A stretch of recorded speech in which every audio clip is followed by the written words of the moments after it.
Good evening, everybody. My name is Commissioner Michael Schenkel, and I am chair of ANC 2C and SMD 2C01 for Penn Quarter, Chinatown. I'd like to welcome you to our community meeting this evening for September 14th. We have a fairly full agenda this evening, so we want to be able to jump right in there. And I'll just quickly would like to, whoops, yes. I want to quickly introduce my fellow commissioners, which is Ellie, would you like to go ahead? Sure, yeah, I'm Ellie Miskey and I'm Commissioner for 2CO2. And Miss Gigi Nelson. Hi, everybody. This is Gigi. I'm Commissioner for 2CO3. We have three of three commissioners present this evening. Therefore, we have a quorum. The meeting was duly noticed. And I will just quickly review the agenda for any additions or corrections to the agenda. This evening we will do our general community announcements, where we will have, I see the mayor's office is on. We'll invite Councilmember Pento's office to speak, Captain Duro from MPD1, Lieutenant Hamlin from MPG2. We do have Alistair Chang with us this evening from the DC Board of Education, who will be speaking to us about the start of school. Under our local events, we have an update from the Capital One Arena and events that will be transpiring over the fall. We'll be hearing from the 17th annual Downtown Holiday Market and the Run for the Badge 5K race, which will happen on October 9th. We'll be hearing two ABRA license this evening for Slipstream at 1201 New York and Luna Hall at 623 and 625 H Street. Under public transportation, Piero Augusto, we will hear from regarding a new sidewalk cafe. We will discuss at 510 I Street Northwest the erection and replacement of a new 7-foot tall fence. The bed, downtown DC bed, is with us this evening, who's going to discuss installation of some planters around the ANC. Under public planning, zoning, environment, and historic presentation, we have a request for a PUD modification related to the Woody's building at 1025 F Street, Wasai Chinese cuisine, regarding installation of new signage, and ultimately Capitol Crossing will be presenting this evening for a PUD application as well. Are there any additions or corrections to the agenda? Commissioners? Any community members for additions to the agenda? Okay.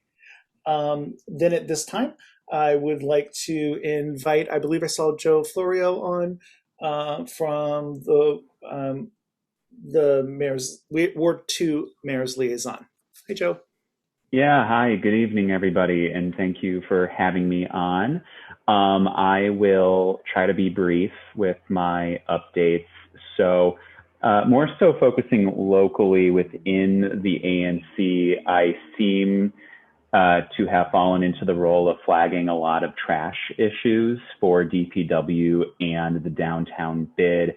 I've noticed over the last couple weekends, we've had a lot of trash cans dumped over, and then also other kind of full trash issues. So I've been paying attention to those and trying to get the agencies to act accordingly to pick up the trash and move the bins back into their proper places. I have been aware that there may be one individual who may or may not be responsible for a lot of this going on. So I've contacted the Department of Behavioral Health to see if we can make contact with the individual, but no further updates as to that. More kind of citywide updates. The Streetery program, as it exists under the pandemic, has been extended until February 28th, 2022. Applicants do not need to take any action, as DDOT will automatically extend the valid permits to that date, again, February 28th, 2022. And then there has been an expansion of the Test Yourself DC program with COVID-19, and that would put almost all DC residents within a 20-minute walk of a Test Yourself DC site. The Test Yourself sites in Ward 2 are the Georgetown Library, the West End Library, and the Martin Luther King Jr. Library, which I know will be the main location for the downtown community. So Test Yourself kits are available as soon as you walk in the door, and you can take those home. They're free to hand out, and there's usually someone from the Department of Health that is there to answer any questions. So those are my updates. I will have to jump off after my time is up, but I will include my contact information in the chat if anyone needs to get a hold of me. Awesome. Thank you so much, Joe. Appreciate that. Any quick questions for Joe? I can tell you that the self-testing is very easy and efficient to do. And thank you for just alerting us to that. All right. Thank you very much. I totally jumped the gun. Thank you, Gigi or Ellie, which I'm not sure which one, texted me. But first of all, there are no additions or corrections to the agenda. I must have just like gone into a little sleep deprivation place. Well, one tiny correction, Michael. Sorry, because please. we don't have August 2021 minutes, so that could be stricken from that. Got it. The minutes are not completed at this point. Thank you. Do we approve the agenda with the correction? All those in favor? Is there a motion to approve the agenda? Yes, motion to approve. There's a second? Second. All those in favor? Aye. Aye, terrific, thank you. And have the commissioners been able to review the July minutes? Yes. Are there any corrections or additions to the July minutes? Is there a motion to approve the July minutes? Motion to approve. Second. All those in favor? Awesome, thank you. Treasurer's report. Okay, so I will do July and August since we did not have an August meeting. So I'll start with July and then go through August. In July, the opening balance was $56,228.34. There were two activities in July. One, we did receive our quarterly allotment, which was $1,821.05. And there was also a disbursement of $175 for the June minutes. So that brought the closing balance to $57,874.39. And in August, there was no activity. So the opening and closing balance remained the same. So the balance is still $57,874.39. And that's the Treasury report. Thank you, Gigi. Have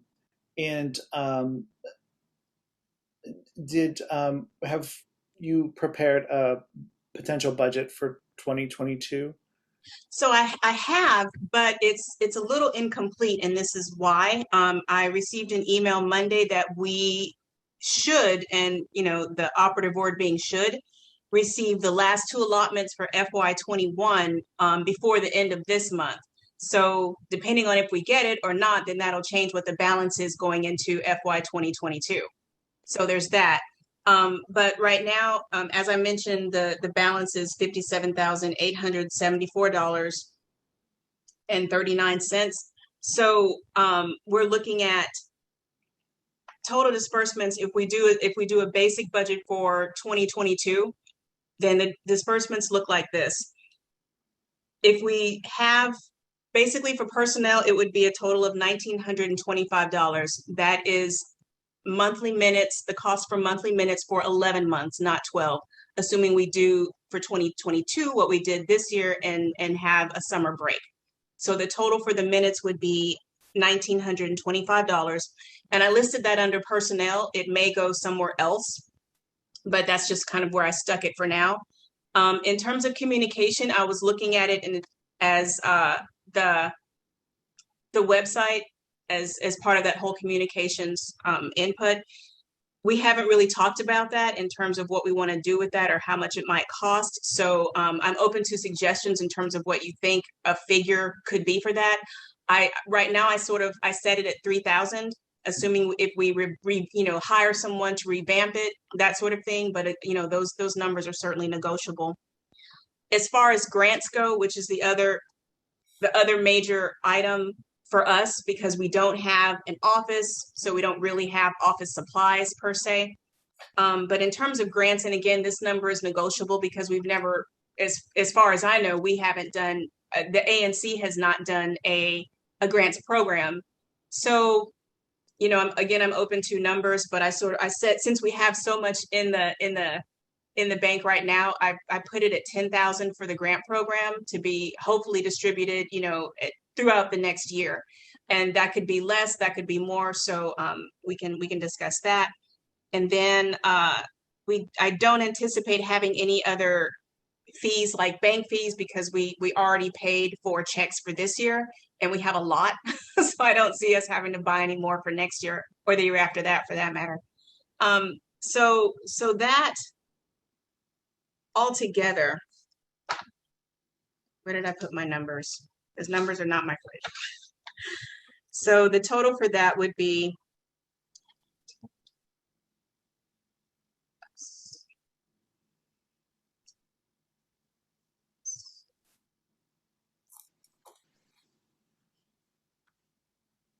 $14,925, which would leave us a budget or a remainder of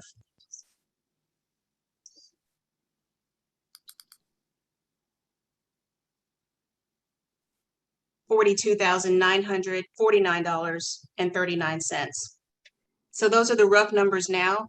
I don't know if we were looking to just discuss the budget today or actually approve it because of the transition with however much money we're going to actually have by the end of the month if those disbursements from the OANC come through. Did they suggest that we wait? I haven't received any information whatsoever about the budget or about what we should do in terms of waiting or not. It just said that the email just says that the last two allotments should reach your bank account before the end of the month. Got it. So I don't know. I'm a little concerned with not having one in place, Right. simply because we are not permitted to draw from the account. So to pay folks until that time, I would think that we would want to approve the budget this evening. The category of personnel is not the correct category for that. Okay.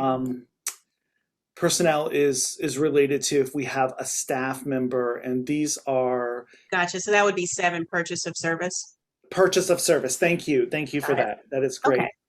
Okay. And we also, I'm not sure about our post office box as well. Yes, there is that. I knew there was something that I wasn't remembering, and that's what it was, the post office box. So the post office, sorry. I also wanted to jump in. You might have mentioned and I missed, but did we get like technology for potential hybrid meetings in there somewhere as well? Well, I did speak to the library because that's what we had talked about, was having the meetings there. And the person I spoke to said that they do have projectors and screens there. They have everything that we would need to be able to do a hybrid meeting. They said the only thing that we would need to bring would be our own laptops. So that was something I was going to discuss with you guys, if we want to use our own personal laptops or if we want to buy them for the ANC. I don't know quite how that would work. Yeah, I'm fine with using our own if you all are. So, okay, good. So we're good on that then. Thanks. Yeah. I CC'd you guys on the email the email conversation that I had with her. So hopefully you had a chance to see that. So the post office box cost $176. So yes, I will include that as far as I guess that would go under other. I think it would go under other as well. Okay. All right. So 176. So let me add that too. Let's see. So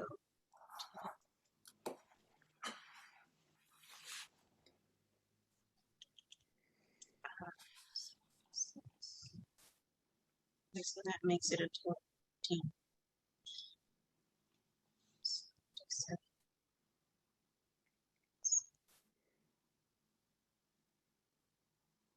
Okay, so that brings the total amount of expenditures or money that's obligated, if you want to look at it that way, to $15,101, which leaves us a remainder of $42,773.39.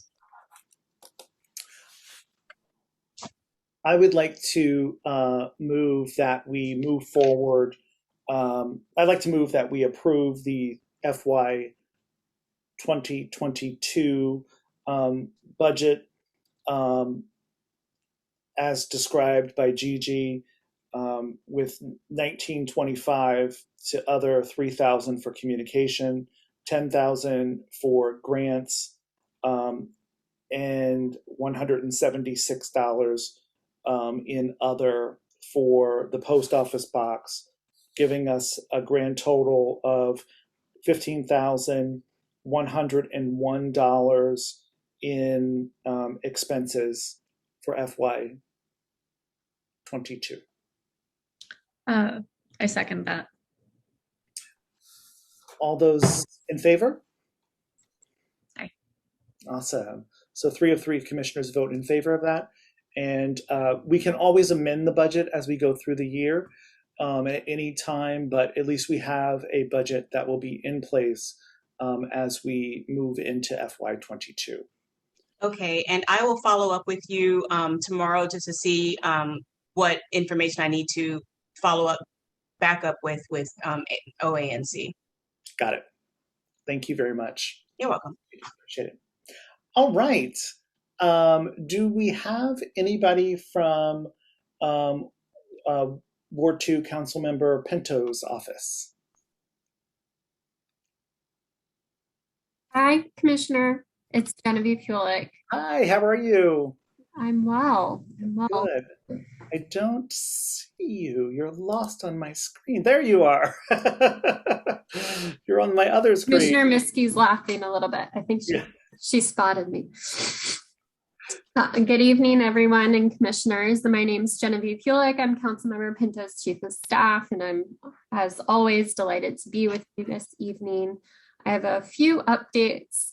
As you may know, the council is in recess until the first legislative meeting on October 5th, but there's one meeting prior to that that I'll share some more information about. Our virtual office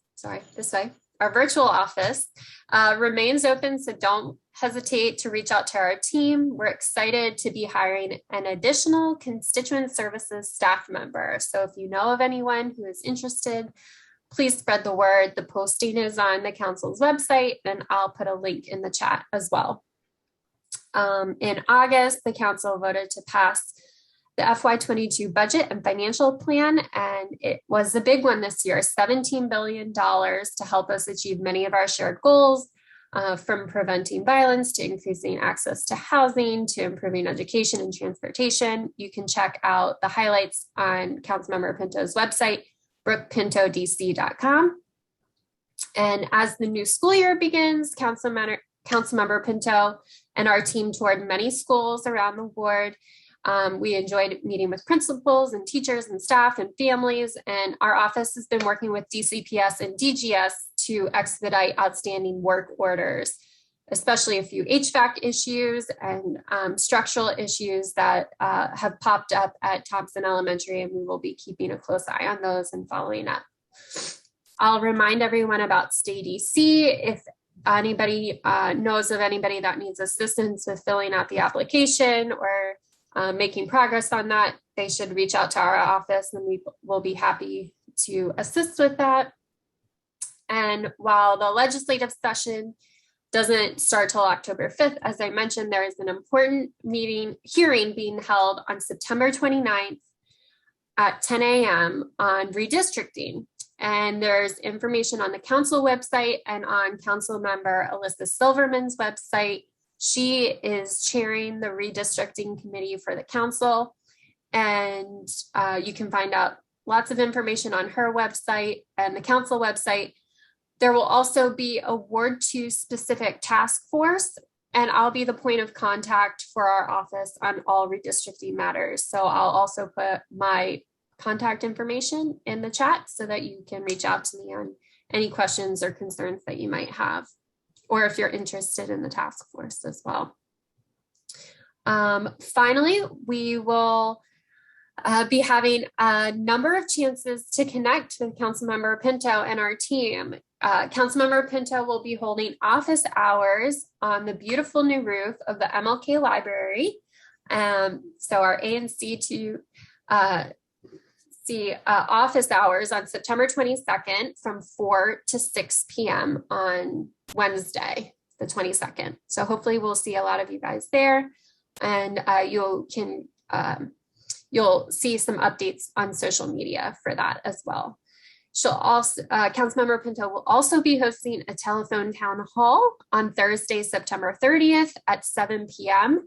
So we'll be circulating some signups and also just reaching out to people on the phone. But if you know of specific neighbors that aren't connected via the web who are especially interested in maybe joining the town hall, hopefully you can share that information with them, and we'll get them connected as well. And as always, just keep an eye out on social media and on our newsletter. And if you need anything, you can reach out to me directly. Thank you very much, Genevieve. Really appreciate that. Are there any questions for the council member's office? I just wanted to pass along one concern from a constituent about just a speed camera on Mass Ave. My understanding is, or they said that one is being put in. Councilmember Pinto requested one for Mass Ave and 2nd, and they just had a concern about 3rd, 4th, and 5th Street as well, so that's a little bit more pedestrian heavy. I think 2nd is closer to where that cycling accident happened, however.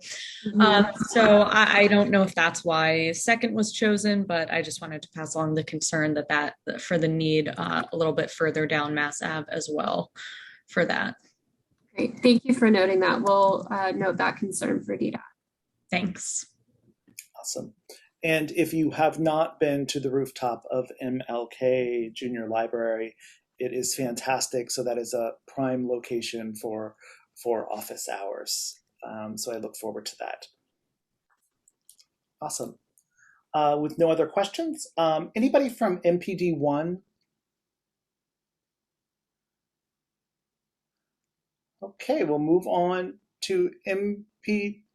Oops. Oh, George, hi. Hi there. Hey, I'm Lieutenant Donegan from 1D. Hi, how are you doing? Hanging in there. How are you? Awesome, very good. Thank you for joining us tonight. Would you like to provide us with an update? Sure. So, over the last 30 days, for the 1D area of 2C, so what is that, east of 9th Street, there has been a slight increase over the previous 30 days of 2021, with 3 violent crimes to speak of. There was a assault with a dangerous weapon, where somebody was cut with a knife in the 600 block of Mass Avenue Northwest. That occurred on a circulator bus, and then some type of argument precipitated it. And then after it occurred, the victim of that assault wound up assaulting the bus driver, along with making some potentially biased statements against the bus driver. So he was arrested for that assault, as well as being the victim of the ADW. And I'm sorry, and that was on August 24th. On August 29th, there was a robbery snatch that occurred in the 800 block of 5th Street Northwest. And that's where the suspect asked the victim for a light for a cigarette. When the victim went to light the cigarette, he had a little bit of money in his hand that was snatched out of his hand, and then the suspect ran away. And then finally, on September 9th, in the 500 block of 7th Street Northwest, there was an ADW where a knife was brandished. The victim was trying to make a food delivery, and the suspect kind of randomly came up and began swinging a pretty big knife, either like a chef's knife or something, similar to that. The victim just backed away and left, essentially, and the suspect got on a bike and rode away as well. So there were no injuries with that. And then with that case, the suspect was identified and then arrested by the responding officers that found him nearby. And then just as far as kind of the overall trends, the I guess good news to report is that overall the stolen autos are trending downward. Hopefully that's from some of our and your outreach, especially with the businesses, to tell the delivery drivers to lock your car up. Please stop leaving it running unattended. So that's good news for me. And accolades to you. So that's all I have. If you have any questions for me. Terrific. That's good news that the auto thefts are down. I actually haven't seen many drivers doing that, so the word is definitely getting around for that. I don't think it's unusual that we see spikes like this throughout the year of violent acts in the area. 3 is typically more than what we normally see, I believe, but nothing that is alarming, and they don't appear to be related. Is that correct? Right, and I think we're probably going to be paying more, just as all of us, make it back out of the house again, as things kind of reopen. I think we're probably going to see a little more, just over what we've gotten used to in the last year and a half. Great. Commissioners, do you have any other questions for 1D? Okay. Any other questions from community members for Lieutenant Donovan? All right. Thank you so much. I appreciate you being here this evening. Sure. Have a good night. And we would like to move over to Lieutenant Hamlin from MPD2. There you are. Hello. Hey, how are you doing? Not too bad. How have you been? I hope all is well. Hello, everybody. So crime is slightly up in 209 as well. Your property crime does increase near the holidays, which, believe it or not, are already approaching us in 2021. So we will be, setting up PSA events in 2D just for, to make citizens more aware of those issues.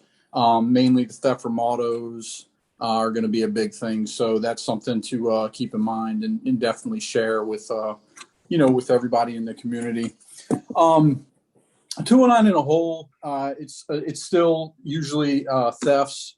Burglaries and robberies really aren't an issue in 209 because it's mostly commercial. So there are some burglaries. There are a few robberies, but for the most part, it's theft from auto and theft from business. But we do have the occasional robbery in 209, usually along New York Avenue, where there's more foot traffic on a regular basis. So when the areas of concentration in 209 for these thefts are surrounding, like I'd say I and 13th Street, and then that's where most of your theft from autos are occurring, in that general area. And then below New York Avenue, it's City Center, get a lot of thefts in there. And then the F Street corridor as well, with Sephora and H&M. There's a lot of thefts on F Street as well. So that's where we have most of our issues. But property crime is up. Violent crime is pretty much the same in 209. And again, we don't get a lot of burglaries or robberies in 209. We do get some stolen autos, but that's usually somebody leaving a key in a vehicle while they go inside and do something. So yes, and please share with your friends and family. Do not, under any circumstances, for any reason, leave your key in a vehicle running. One lady had a fob, but she left a fob in her purse, which was also in the car. So it didn't do her any good to have a fob. So whether you have a key or a fob or you use a code to start the car, do not leave it running, because somebody will steal. They'll find a way. So, but if anybody has any questions, I'd be more than happy to answer them. Thank you for that. I really appreciate it. I was wondering if you have any intelligence about this upcoming weekend and the potential protests that may happen. Well, I can tell you that we are fully activated. So nobody will have a day off. Everybody has to work. All the platoons are activated.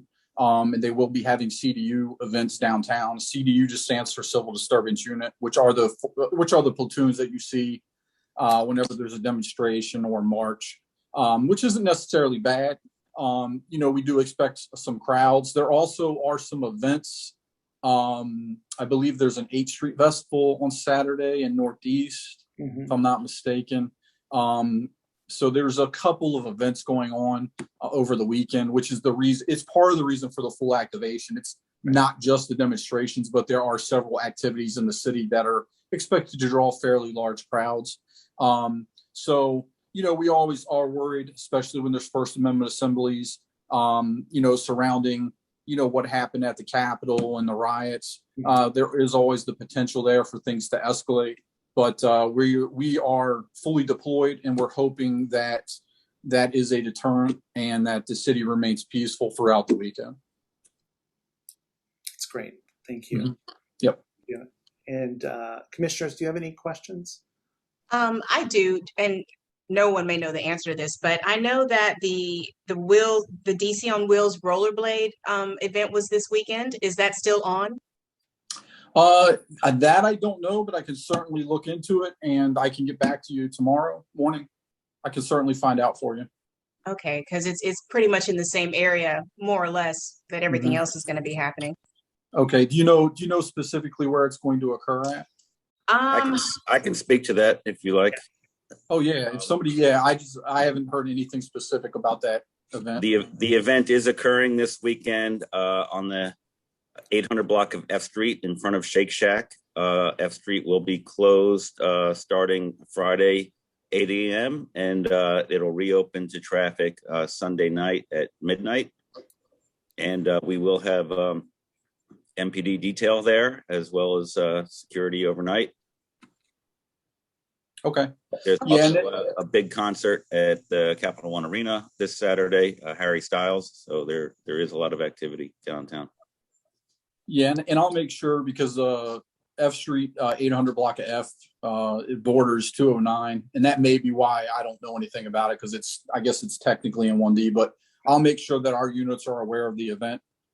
so that if there's any, spillover across 9th Street, which there might be, that my units just have knowledge of it. So, yeah. Okay, thank you. Yep. Appreciate it. Thanks for that, Gigi. Yep. Take care, everybody. Be safe. Thank you. Any other questions for Lieutenant Hamlin? Awesome. Thank you so much. You have a great night. Take care. Now we are moving forward with DC Board of Education, Alistair Chang, who's with us this evening. Hey, hello everyone. Hey, how Good you to doing? see you. I'm doing all right, thanks. Awesome. Thanks for having me. I'm here tonight with Sandra Moscoso. If you would highlight her as well. Hey, Sandra. And Sandra is a public school parent and a parent leader with the Ward 2 Education Council. And I'll start by just giving a quick overview of what the DC State Board of Education has been working on, and then pass to Sandra to talk more about firsthand experience of school reopening and what the parent leaders have been working on from the council. But first I want to flag and thank Genevieve for working with Councilmember Pinto's office to continue raising HVAC concerns that a lot of educators and families have with our schools currently. And I think Sandra will talk more about that. And so on the Board of Education side, my top priority since the beginning has been to advance literacy. Because if you haven't learned to read, you can't read to learn, which is why I'm particularly concerned that only 30% of our 4th grader students in DC passed the proficiency level of the national reading exam, ranking us 47th nationally, and this was before the pandemic, right? 30%, only 30% of our 4th graders were reading proficiently before the pandemic, and that has decreased, unfortunately, during the pandemic. And I want to flag an opportunity for the ANC that I would love to come back to you and talk more about and get your support with, which is that OSSI recently developed a 5-year literacy plan for the city, and it's attached to a $16 million federal grant to improve literacy outcomes. And I got a chance to read it over, of course, and look at how we compare to other state literacy plans. And so with a DC public school teacher, we gathered feedback from other reading instructors across the city and put an op-ed together. And I will drop that in the chat. I love your feedback. And we'll likely come back to you to talk more about literacy at another ANC meeting. But for now, back to school questions. I'll pass to Sandra, and then we'll open up for questions. Thanks, Alistair, and hi, everyone. Thank you so much for having us. We are excited from the Ward 2 Education Council to connect with our ANCs across issues that hopefully are meaningful to you as they are to us. I've got a whole bunch of things to drop in the chat. I don't know if you can include them in your communications or in the minutes for this meeting. But just wanted to share first what our priorities are as an education council for Ward 2.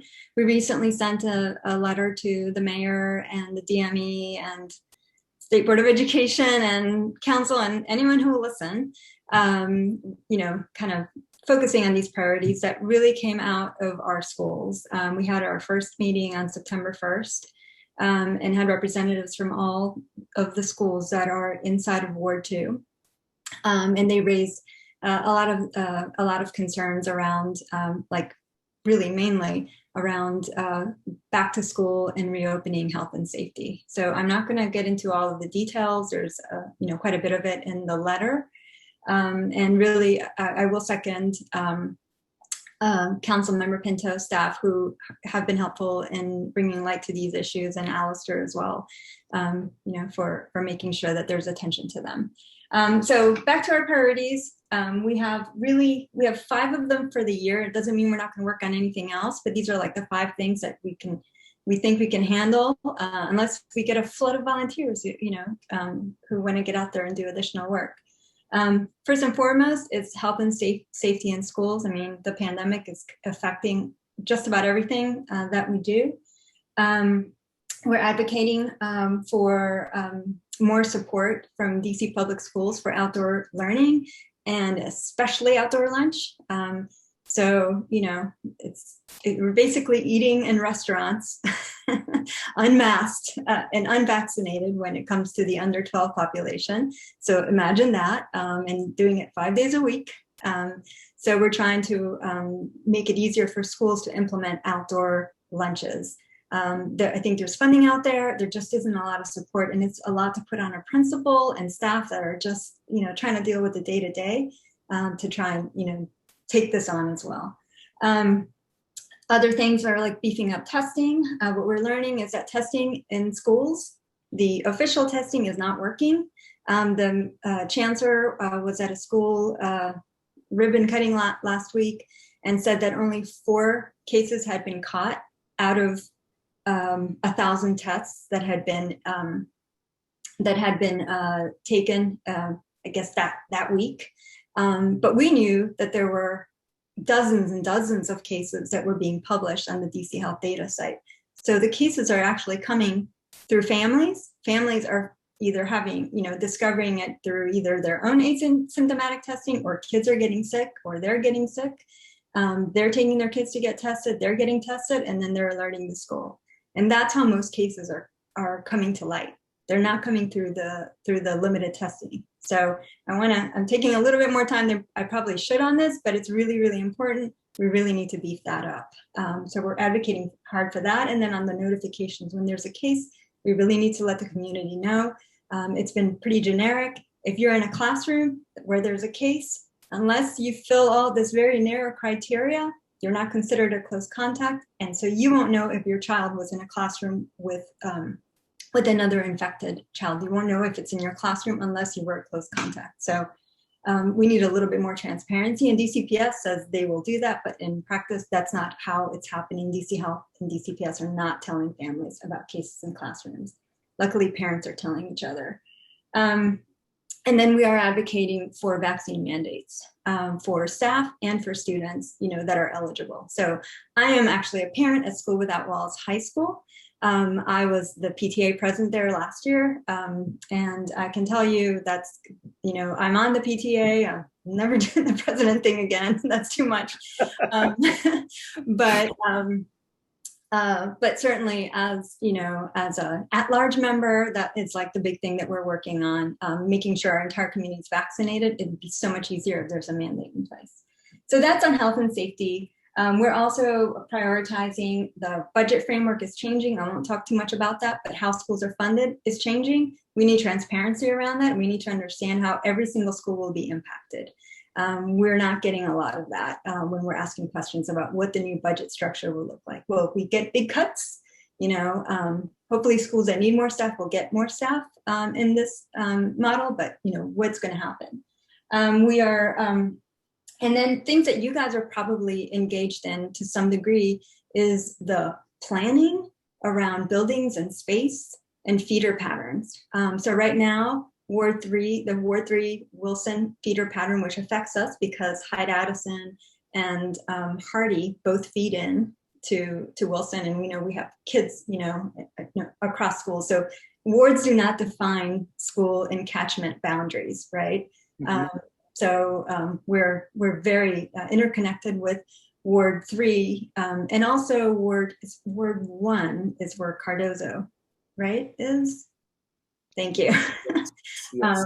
My daughter was in a swing space really close to there, so I know where Cardozo is. I just don't know what the boundaries, the borders are. So we're working, keeping an eye on that, advocating for equity around the decisions that are made, and making sure that kids in Ward 2 schools are who are impacted will be impacted in a positive way. We really, really want to strengthen the feeder patterns. So while we're looking at Ward 3, the Wilson network, we're also looking at the Cardozo feeder pattern. We want to strengthen that. We want to make sure that, if that is indeed are, the high school that Francis Stevens kids are going to go to, or currently, I guess, Garrison to Cardozo Middle School are going to go to, that feeder pattern is strong and is vibrant. You want to keep the communities kind of going through the system together. And then the last thing is field space. Do you remember Jella? And do you remember Duke Ellington Field? So those kind of shenanigans are constantly happening. Ellington Field is no longer a DCPS field. It is a DC Parks and Rec field. And, while 3 Ward 2 schools were promised priority, we're not necessarily seeing it in practice, and the language and the agreement around whether our schools would have priority changed somewhere along the way. And so we're, keeping an eye on that and making sure that public fields that are connected to schools or near schools really, really give priority to DC public schools, to our schools and our kids. So those are our big priorities. Let me put into the chat a few links, and you can, I'd love for you to disseminate with the community how you see fit. You can join our mailing list, you can subscribe to our calendar, you can see the letter that we sent to the mayor and everybody and then some, and then our website where you can find other really great stuff. Thanks, Sandra. And I will drop in the chat my email and phone number as well. Please don't hesitate to reach out if you have any questions. And if any commissioners or attendees have any questions for us. I'm curious about, I know that my sister is a elementary school teacher, not in the district. And this problem of COVID transmission, of course, is, escalating across the country. When teachers become infected, have breakthrough cases, are those being reported to kids in the classroom, or are those, or is it similar than student? It's the same as the student, probably. So I can tell you in practice how that's working. I don't know, Alistair, if you want to. Yeah. So there is a lot of privacy around this thing. And I'm just going to editorialize. Do we have a lot of privacy when someone's out with the flu? No, right? So I'm not quite sure why we are so kind of obsessed with this right now. But when there is a case, we're told there's a case that they don't tell us whether it is staff or student. If you're in that classroom and your teacher suddenly has to start teaching virtually, you'll pretty much figure out it's the staff, but it is not communicated in a way that is super clear at the kind of community level. What you will see though, and when I'm done talking, I will drop 2 more links into the chat because there's a website that DCPS runs that publishes each case that gets reported. So you get the case at the school level. Sometimes it's several cases. So it's like today, Capitol Hill Montessori at Logan. That was my daughter with my kids' old schools. They had 4 cases. And it said 4 cases. Sometimes it'll say cases. It won't tell you how many. Sometimes it'll say 2. Sometimes it'll say 1 case. And they'll say the last day that the person was in the building and whatever, but they won't say whether it's a teacher or a student. So that's one place where information is being shared. DC, the coronavirus.dc.gov website, on their data, like the surveillance page, which I refresh like a crazy person, right?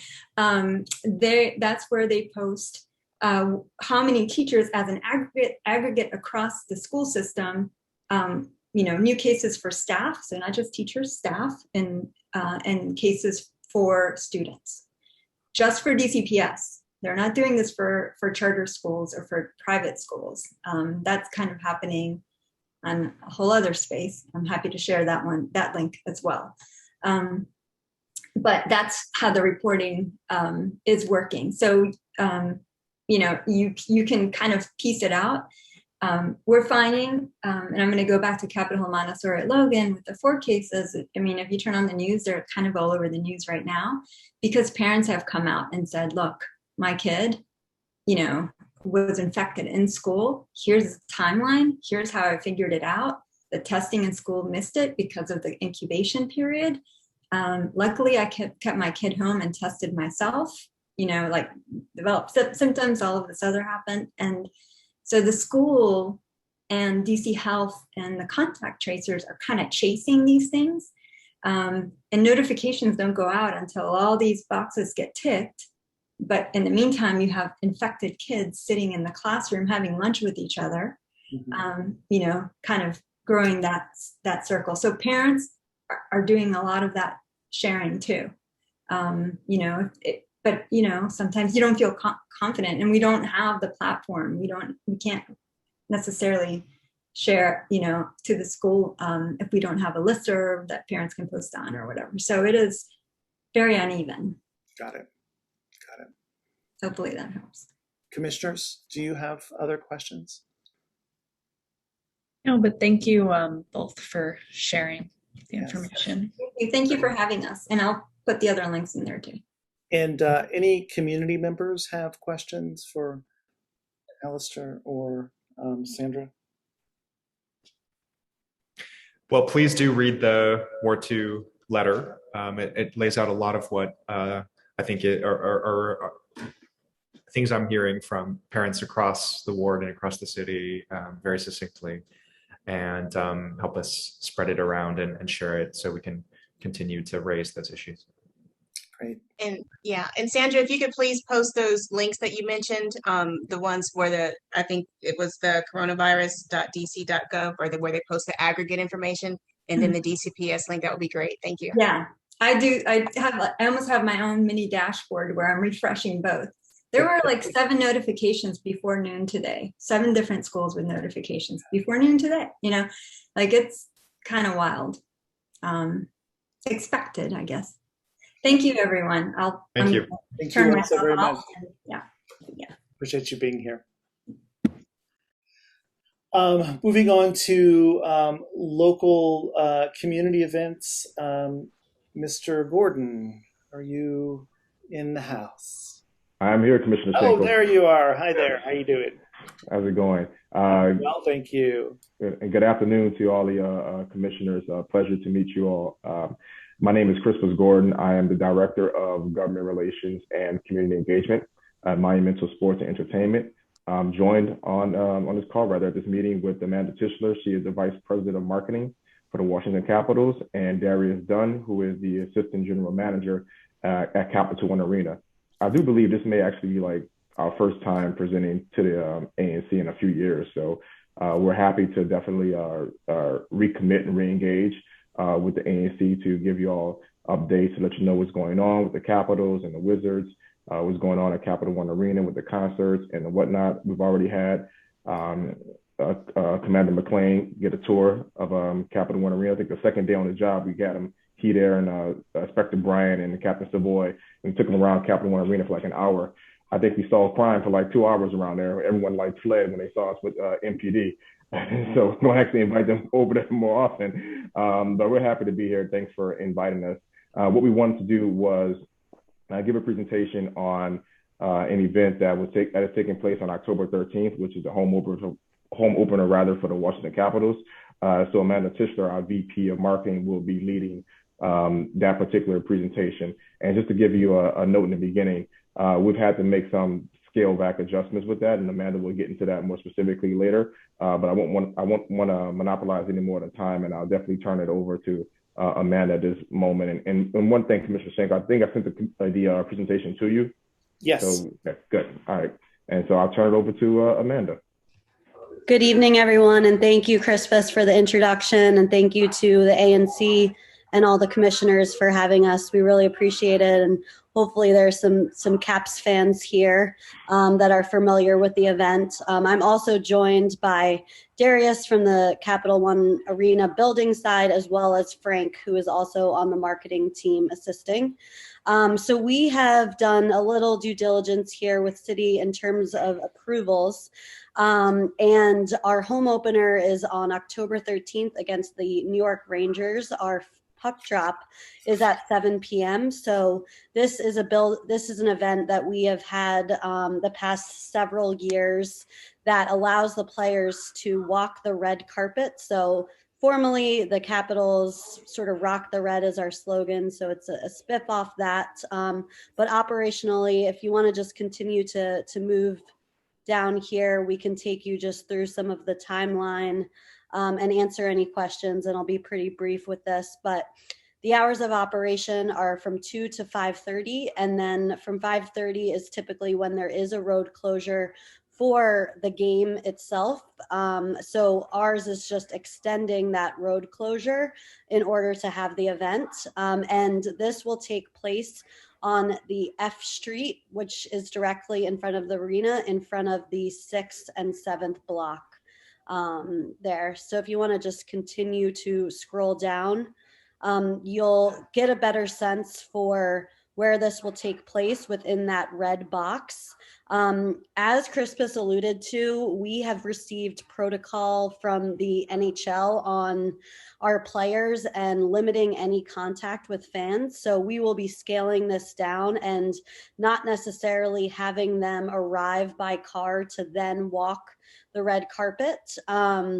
And just doing more fan-friendly activities. So the red carpet will not be as much of the focal point, and we'll really lean into more just using the street with other decor and making it a fan-friendly and COVID-safe place for people to be prior to the game upon arrival. If you want to continue to scroll down here, this gives a deeper look at the timeline and some of the vendors that we will be working with, from the balloon archways to the arena staff that will attend, as well as the DJ that will be set up there on the street.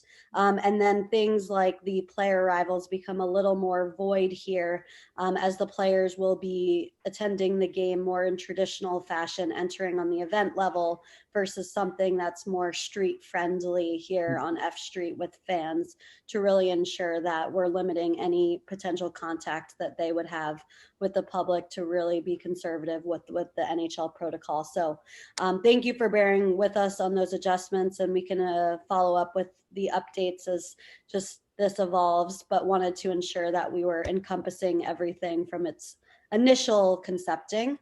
And if you want to continue to look down this timeline, you'll see here too that things wrap up by 5:30 and proceed as normal for the arena event and game day. And we're continuing to just communicate that outward to fans with what that protocol is going to be with the normal entryways. And one of these last pages here really shows a more in-depth map on the different placements, as well as stanchion, bike racks, and where just some of the typical closures, as well as personnel across the city that are there to help direct traffic and inform the different blocks. So this, it provides more of a map here. And then if you want to go down one more, this is more the traffic flow, but again, just becomes a little less relevant because we will not have players arriving by cars, and it will be more of a straightforward street closure than something that's going to have players coming along here on the side of F Street. Mm-hmm. And then I think that last page is just, yep, more vendor contacts on who we work with. And Darius is a great resource in speaking to just some of our more building logistics here and permitting process that we've been through with the city formally. So that's it in a nutshell. And there is some good equity year over year with how we've been able to coordinate this. And ensure that it's just safe and following all protocol. But I'll open it up there just to any questions from the group. So this area that is kind of with the car in it is not happening. Is that what I hear you saying? Yeah, exactly. If you'll see, I mean, this sort of maps it out where the cars are rolling to then drop the, sorry, can you scroll up a little bit? Sorry, like down. There we go. No, it's a little confusing. Sorry, so these trucks on the left is like the parking lane where players would be dropped off and then they would enter to walk the red carpet where you see of this compass. And I believe that other car is more just a diagram to show the cars running usual within traffic. Sorry, my Zoom boxes were blocking these things. It's fine. Terrific. Awesome. This is very helpful to hear this, and we do really super appreciate the presentation as well. I think that Crispin also mentioned that this is one of the, at least the first time that I have had Monumental Sports and the Wizards attend the ANC meeting and talk about the Washington Capitals. Sorry, the Capitals talk about the process. So thank you for that. As you see, Commissioner, in addition to what Amanda presented, we've had a few concerts that have already taken place. The Eagles has already taken place, and you probably noticed some additional TCOs on the street. DPW was there enforcing the actual rules of the road.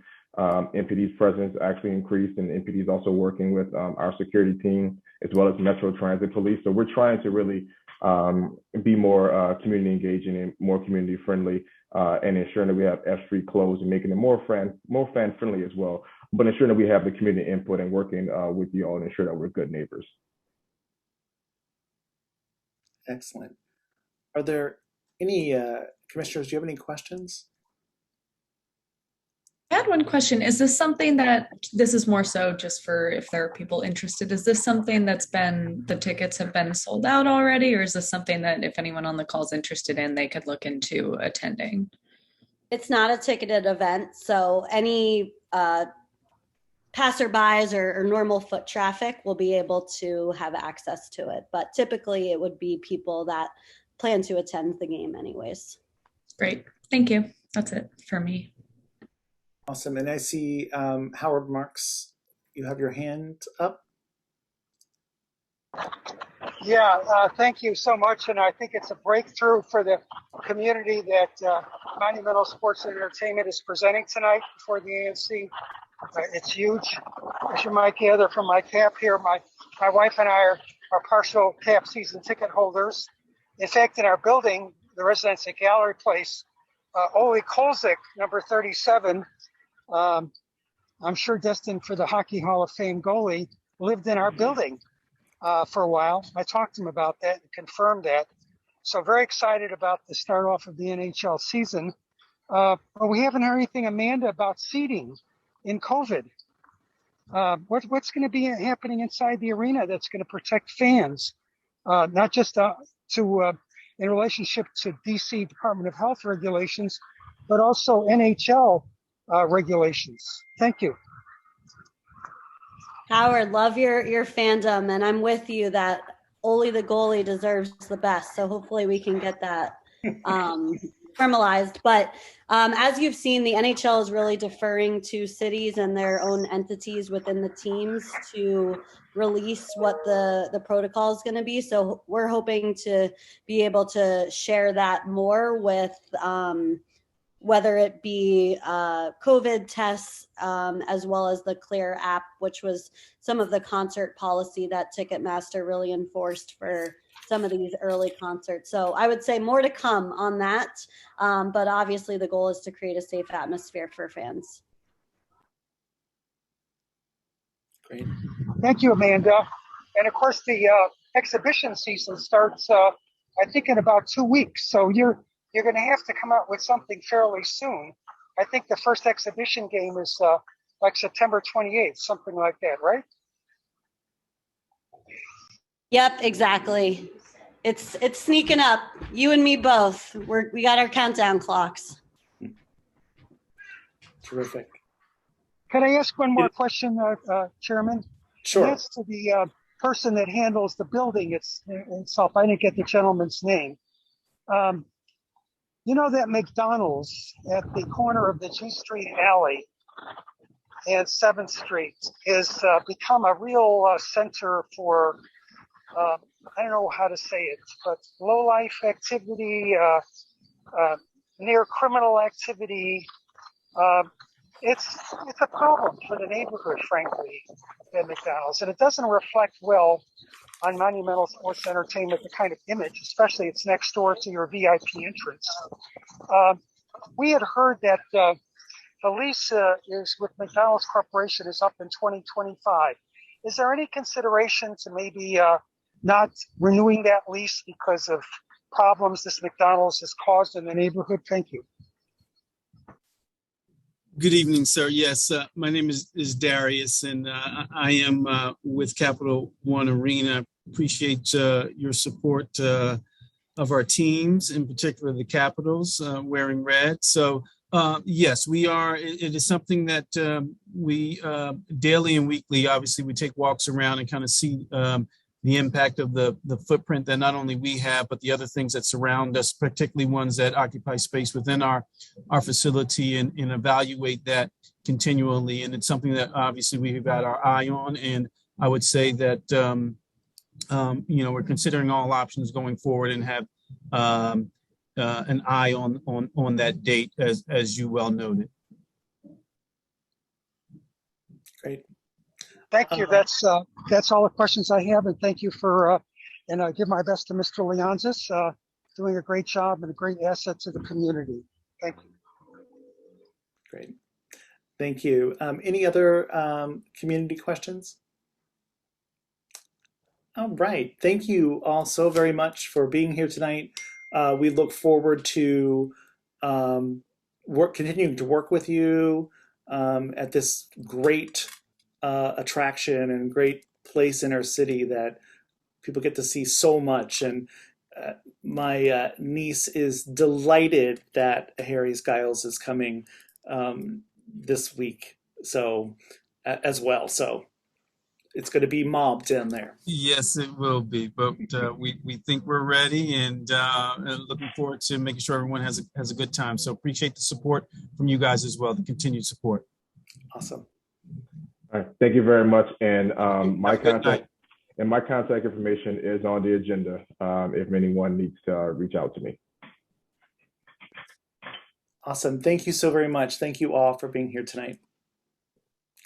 I'd like to move forward with another exciting event, the 17th Annual Downtown Holiday Market, which will be held November 19th through December 23rd. It will involve the closure of F Street from 7th to 9th Street during that time. And I'd like to call Mike Berman, President of Diverse Markets Management.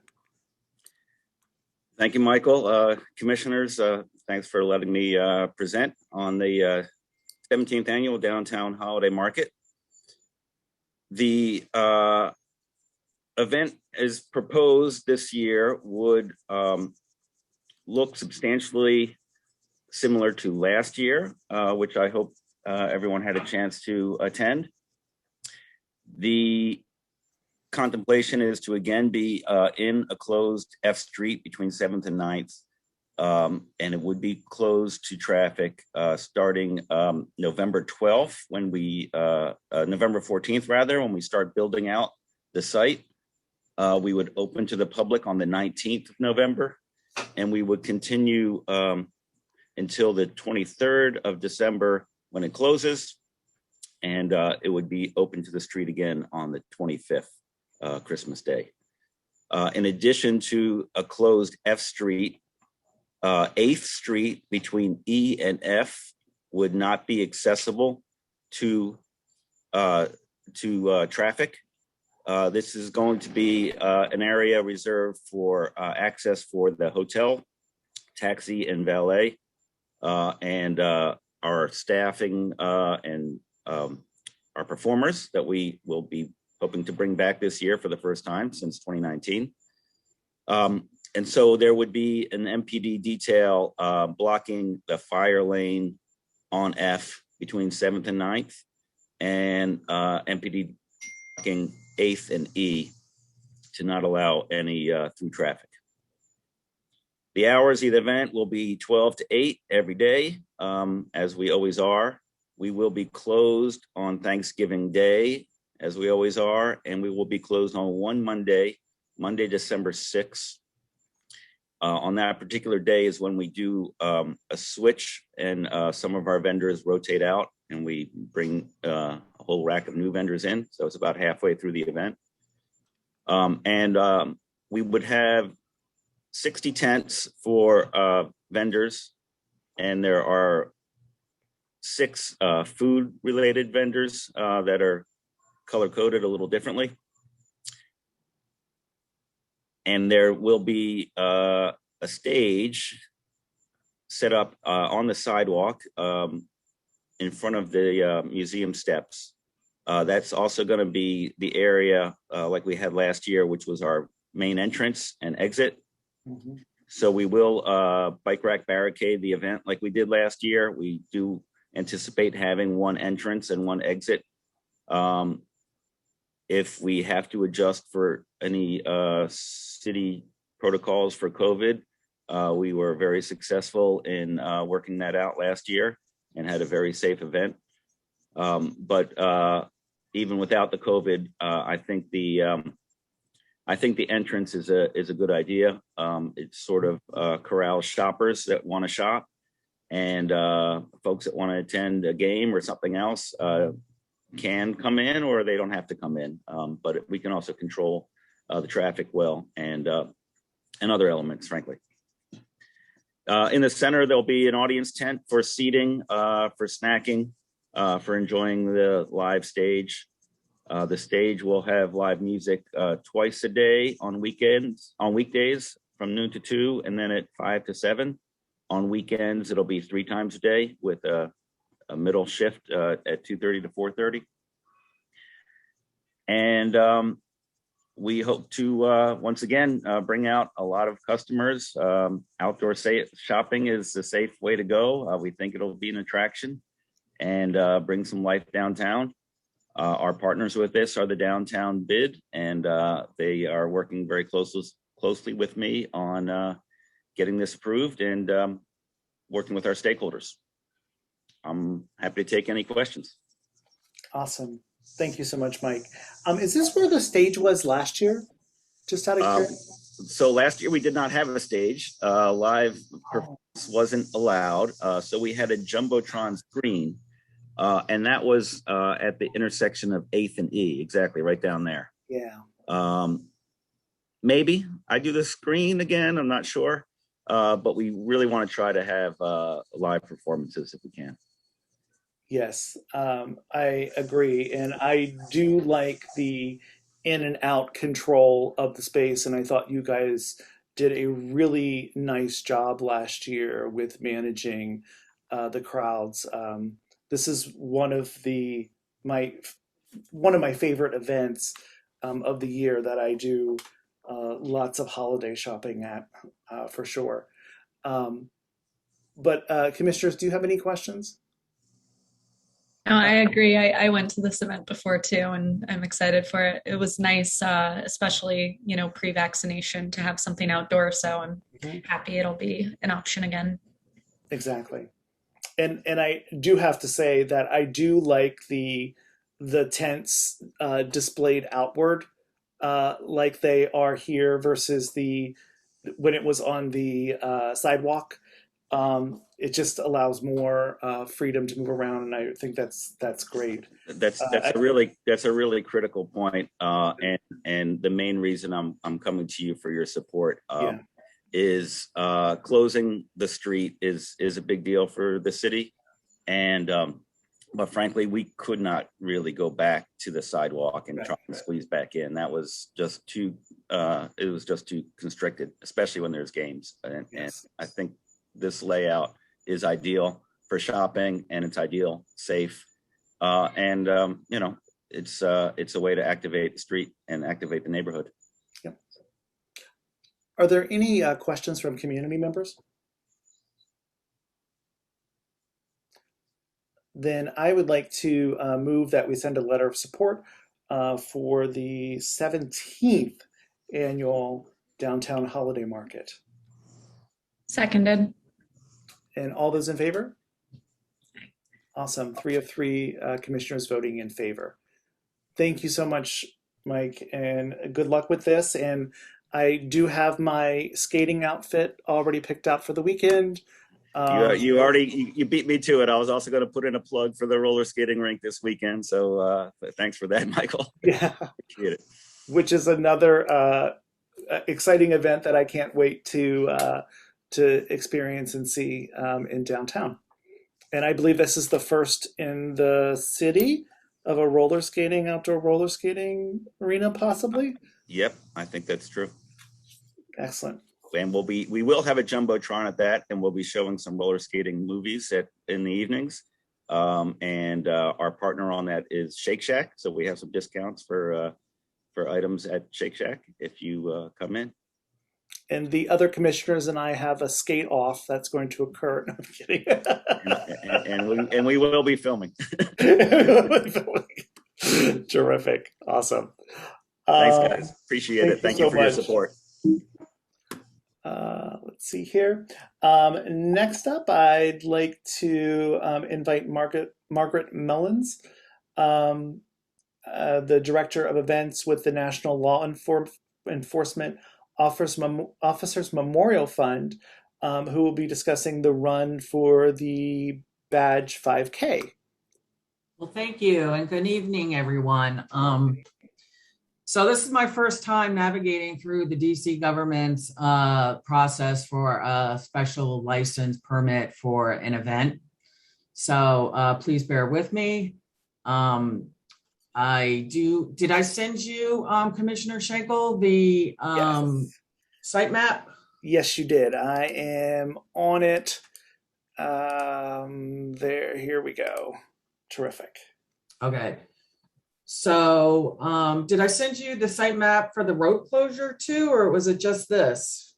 I just received this. Okay.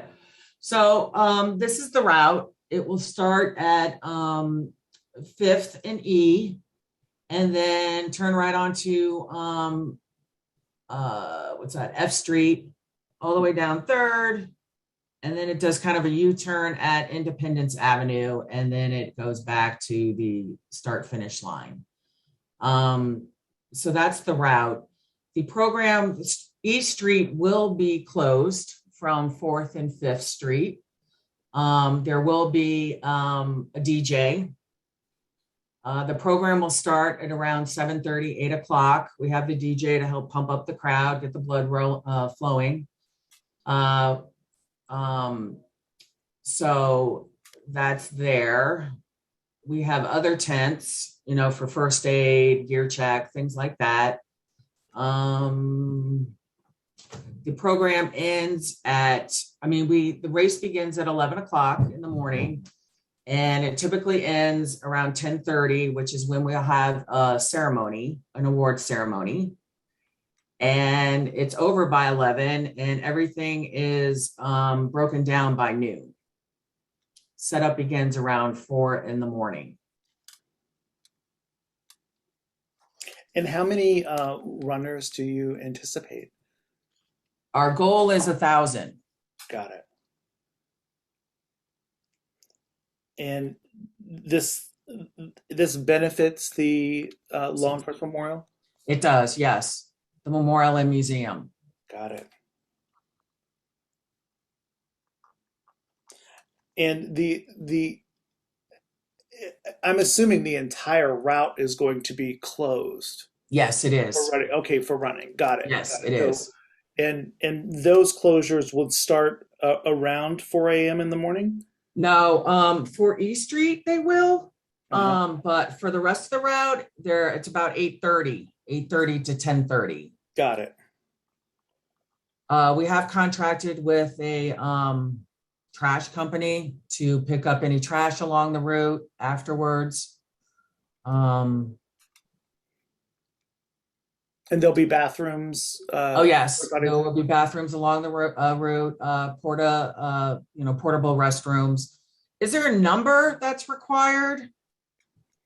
Do you have a number? There is a number that is required. I'm not certain of what that ratio is. Okay. The Mayor's Office of Special Events would be able to direct you with that. Okay. Okay. And yeah, so there'll be portable restrooms at the start finish line as well as along the route. We do have the water station situated right there where they're coming and, starting, coming and going. Terrific. Awesome. And how much funding do you anticipate on raising, or your goal? Our fundraising goal is $75,000. Excellent. Excellent. Terrific. I think this is a real great and worthy event. And is this the first time you've done this? No, this is not the first time. No, it isn't. We've been doing this since probably 2013. Right. Of course, we didn't do it last year because of COVID. So, but yes, it's very successful. People really want to run to support law enforcement. So, excellent. Thank you. A really great event. Commissioners, do you have questions? Any community members have questions? I'd like to move that we send a letter of support for the run for the badge 5K on October 9th. Second. All those in favor? Awesome. 3 of 3 commissioners voting in favor. We'll send a letter of support over and we'll copy you on that letter of support. All right, thank you so much. And I hope you, all of you decide to participate. Absolutely. I will put that in the chat here, how to register. That would be awesome. That'd be awesome. All right, thank you very much. Have a lovely evening. So, Margaret, definitely. Next on our agenda, we'll move on to ABRA licensing.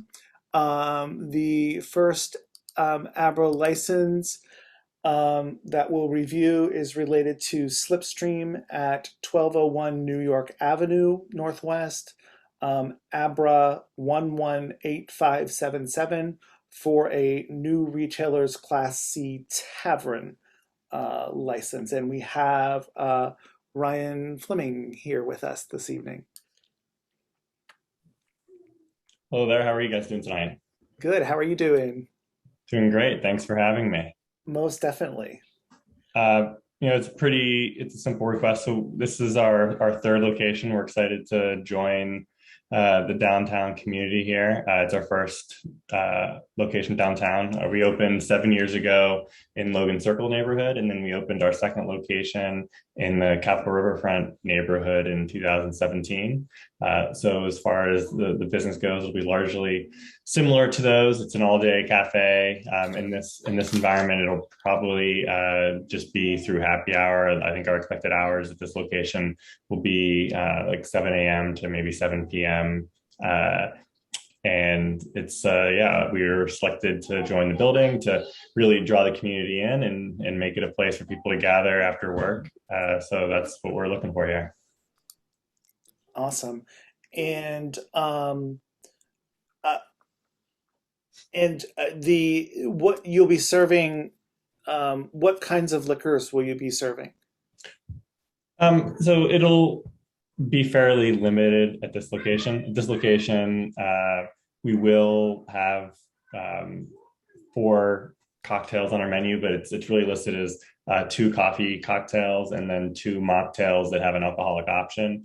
We're going to, at this location, limit our spirits to just local spirits. So we'll have just a local whiskey, a local gin, and local vodka, like we're working with for a public restorative, and then 1/8 distillery here in DC, just to try to keep it simple. It's primarily a coffee focused, breakfast and lunch location, but we're hoping to, since we connect and open to the lobby of the building, we're hoping to be serve as that spot that can be that safe place where someone feels comfortable having a cappuccino or mocktail, but also can have a cocktail after work. Great.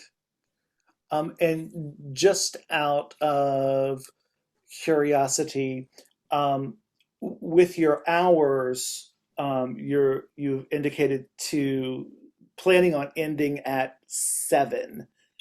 That's the current. I mean, I think we, obviously when we apply, it gives us flexibility. I think at most we would stay open until 8. But our current plan right now, we close at 2 every day, so this is not going to be relevant. There, unfortunately, as you are all aware, downtown is not quite what it was, pre-COVID yet. It's kind of almost eerie being in the building. We're at 1201 New York. They renovated. It's a beautiful job, but people have not returned to work yet. So currently, we're only open until 2 p.m. Monday through Friday. Our goal would be to try out 7 and see how that goes. And at max 8, we don't expect to be a late establishment. There's other options for dinner and beyond. Mm-hmm. Got it. And there is, I'm just thinking here, there's no residential property around this area, is there? None that I'm aware of. I wish there was more. I think having a diverse mix.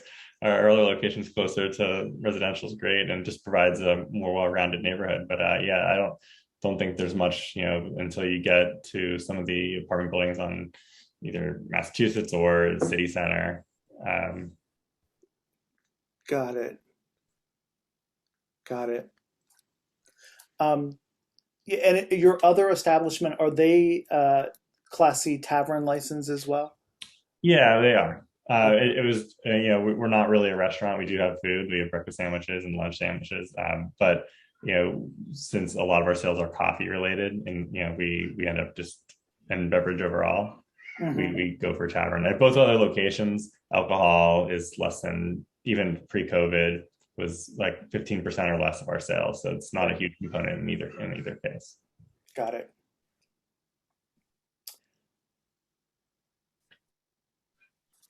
Commissioners, do you have any questions? Community members? Yes, Thomas. Hi, everyone. I couldn't quite see the screen, but where is this location in relationship to the McDonald's? Also, we have free Wi-Fi, and is it table service, or is it more like you go to the counter and take your food to your table? My girls go to school nearby, and I'm always looking for a good coffee shop to work from. Yeah, great. So it's located in the building is 1201 New York, but the entrance is on I Street between 12th and 13th, kind of closer to, it's next to Bobby Vans in that same building. We do have free Wi-Fi. There is some outdoor seating and 3 banquettes inside of our location and 3 bar seats. So it's relatively small, but we do have Wi-Fi, and there is also some seating in the lobby. It opens up into the lobby as well. Got it. No other questions? Awesome. And I'd like to send a letter of support I'd like to move that we send a letter of support to ABRA for Slipstream, Glass House Coffee 3 LLC for a new retailer's Class C tavern license. Seconded. Okay, it's been seconded. All those in favor? So 3 of 3 commissioners vote in favor of that, and we will send a letter off. Well, thank you very much. And I hope to Great. see you all in our cafe. Absolutely. Any coffee needs, we can take care of that right now. Awesome. Sounds great. I know this has been a little bit in the works. Yeah, I mean, we were planning pre-COVID. Things were just starting to ramp up. We were starting to get construction ready in March, and then obviously the world changed. So we kind of hit pause at things, and trying to find the right balance with the building to come back and help provide a nice amenity for people who do return to the office. But we're very anxious to have more people back to the office and some return to normalcy. Awesome. Well, we're happy to come down and see the business and get some coffee. I love coffee, so Yes. and whiskey. So all right, well, awesome. We'll Thanks so much, Brian. Appreciate it. Next, I'd like to call Sedone Johannes, representing Luna Hall at 623 625 H Street for ABRA license 119067 for a new retailer's Class C restaurant. Sedone. Hello, good evening. And I'm also here with Alexis Chen, who is one of the owners. If you want to have her also be able to chime in here. Absolutely. Hi, Alexis. So there she is. Okay. So this is a application for a retailer's Class C restaurant. This is the former Vapiano's location, 623, 625 H Street. And it's pretty straightforward in that there is no outside seating. There's no request for entertainment here. This is for just the interior restaurant. I do want Alexis to introduce herself and have her tell you a bit about the concept. Mm-hmm. As you will see, we have applied for maximum hours, 2 a.m. and 3 a.m. Really, this is the restaurant. We probably will close, at midnight. But if we can open and have business until 2 to 3 a.m., we would love the flexibility to be able to do so. And I think you all may want that as well and have those food options that late. So I will let Alexis chime in and introduce herself and tell you a little bit about the restaurant. I'm sure. Hi, everyone. So Alexis, I am one of the 3 main partners for Luna Hall. So my role is the operations manager. I will be very hands-on, be there on a daily basis. But I grew up in the Prince George's County, so just 20 miles north of DC, went to Lower High School and graduated from University of Maryland. So I'm very familiar with the area. I've been here for 10, 20 years. So the concept for the food hall is that we wanted to create a casual or dining hall space for friends and family gathering. We're hoping to bring a variety of authentic Asian or Chinese cuisine to Chinatown, and I feel like that was one thing that was always missing in downtown Chinatown. So for the space, we will. So right now we haven't finalized, but the idea is to have a 7 food stall aligned against the wall and with an open seating in the center. So one of the concepts that we have finalized is a Nanshan Xiaolongbao, which is a soup dumpling. It's a Michelin recommended restaurant from Flushing, New York. So it's basically dumplings, but when you bite into it, it has like a really flavorful soup, piping hot, but no danger if you eat it correctly.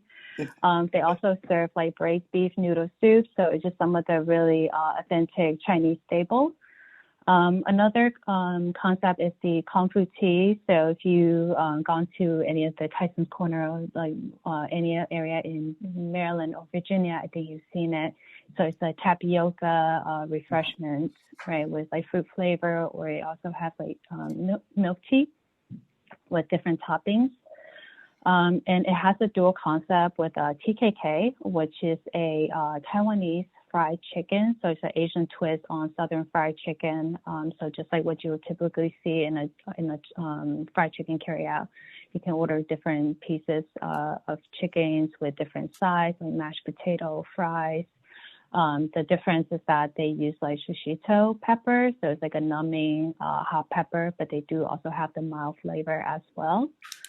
And we also plan to bring in a ramen concept. We haven't finalized on what brand we are going with, but we would like to bring in a ramen store and then as well as a poke. So if you're unfamiliar with poke, it's basically a Hawaiian style, like a sushi salad bowl, right? So those are the 5 concepts, and we're still brainstorming on what else to bring in. And of course, we are being choosy about what to bring in as well. But hopefully all of this, we just thought, it's just a great way to bring like multiple style of food under one roof. So keeping the administrative costs low, and hopefully also the food costs that cheap that will pass along to the consumer as well. Awesome. Thank you, Alexis. Yes, and I just wanted to, with that, I think that was, thank you, Alexis, for that great description and presentation. I don't know about everyone else, but that just made me a lot more hungrier. I know, exactly. I was thinking the same thing. So I just wanted to just reiterate that, even though those are different concepts, it is one ownership. It is all under Luna Hall, which is why it's one license that we are seeking. And we are asking for your support. And we hope, and with that, we're happy to answer any additional questions that you all may have. I do have. Okay, go ahead, Gigi. Go, I do have one question. About how many different, I guess, types of, I understand it's supposed to be like a food hall, right? For the most part, have I got that right? And so about how many, I guess, different groups do you expect to have in there? So right now we have the poke bowl, ramen, fried chicken, a beverage stall, nanshang. So that's 5, and we can possibly. We're also thinking about bringing in like a dessert, like a glass case, so we can just have a small inventory display there. But I think that ideally it will be 7. 7. Okay. All right. Thank you. Great. Howard. Yeah, thank you. Thank you, Chairman.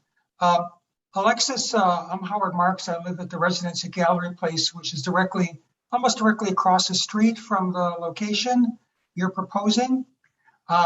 Welcome to the neighborhood. Tom Sitzma, who's the Washington Post restaurant critic, who you may know, was just asked last week if he could recommend a good restaurant in Chinatown. And he wound up recommending Karma, an Indian restaurant on I Street.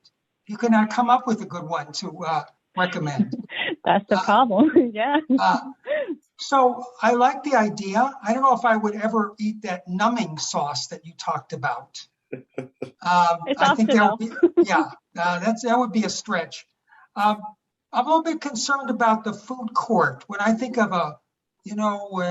booths around the center, I think of a noisy cafeteria style seating, with lots of groups coming in and out.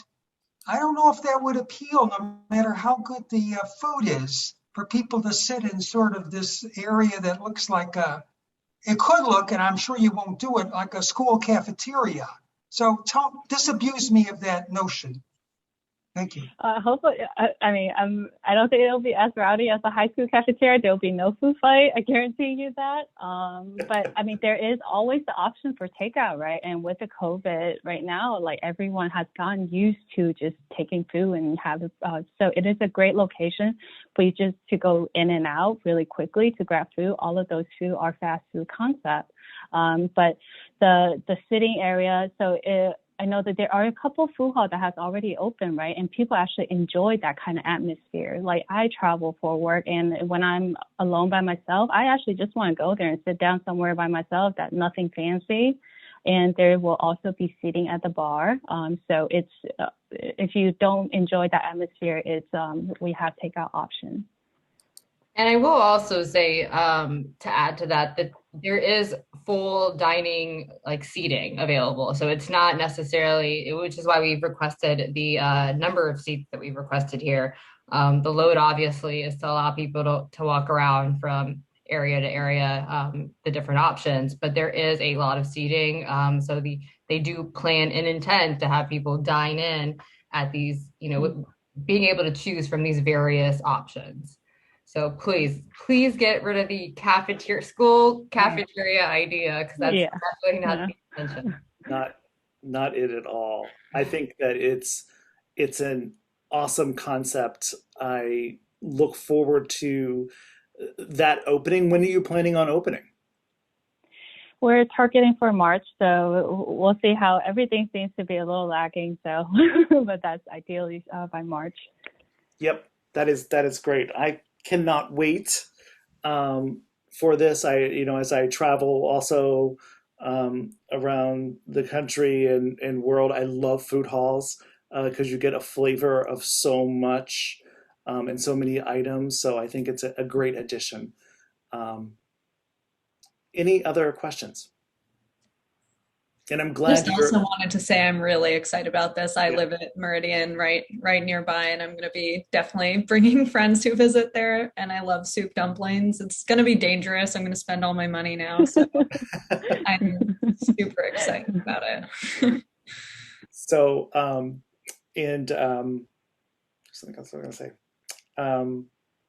I'd like to. I'm glad you're occupying that space as well. That has been vacant for quite a while now. Is there a motion to send a letter of support? Make a motion for the letter of support. Second. Okay. We have a motion on the table to send a letter of support and a second. All those in favor? 3 of 3 commissioners voting in favor of the Luna Abra license. So thank you all. Thank you, commissioners. Have a good evening. Thank you. Thanks so much. Yes, Hawkers Center in Singapore. Lovely. I just saw that go into the box. I am thinking about that now and very hungry. I would next like to call 510 I Street Northwest, D.366-237, the installation of a 7-foot tall non-standard height fence to secure an ADA chairlift. Michael, did we skip Puro Gusto? I just want to make sure. Oh my goodness, I'm so sorry. I don't know what my deal is tonight with skipping around on the agenda. Thinking about dumplings. Thinking about dumplings, exactly. And now we're going to go and think about Italian. Puro Gusto LLC at 1345 F Street Northwest, D.10884942 for a new sidewalk cafe unenclosed. Mr. Matt Minora, thank you. Yeah, so this is, you might remember us from back in June, we came for the ABC license portion of this, and now we're just here for the actual D.dot permit of the sidewalk cafe. And actually, it says it's new, but it's literally the exact same footprint and seating, just the different hours, which match our ABC license application as the previous occupant, the Maison Kaiser space. But because we were changing the furniture a bit, it's just easier to apply for a new one than to apply to amend the existing public space permit. So that's why it comes out as a new application. Got it. It's going to be a total of 24 seats with a 10-foot clear pedestrian pathway. And the hours are 8 a.m. to 2 a.m. during the week and 8 a.m. to 3 a.m. on the weekends. And I'm just gonna flip this up here 1 second for us.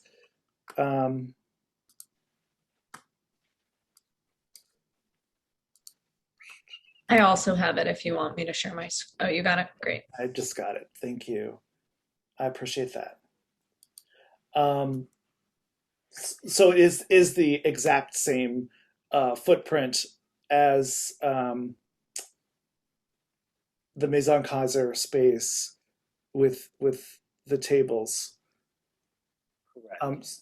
So you're looking to have 6 tables outside, 4 seats each? It'll be a total of actually 11 tables.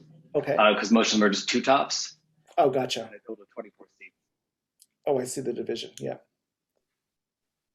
And one of the differences, Mainland Kaiser had square umbrellas and we're having round umbrellas. So just to be, for full disclosure's sake. Yes. Awesome. Terrific.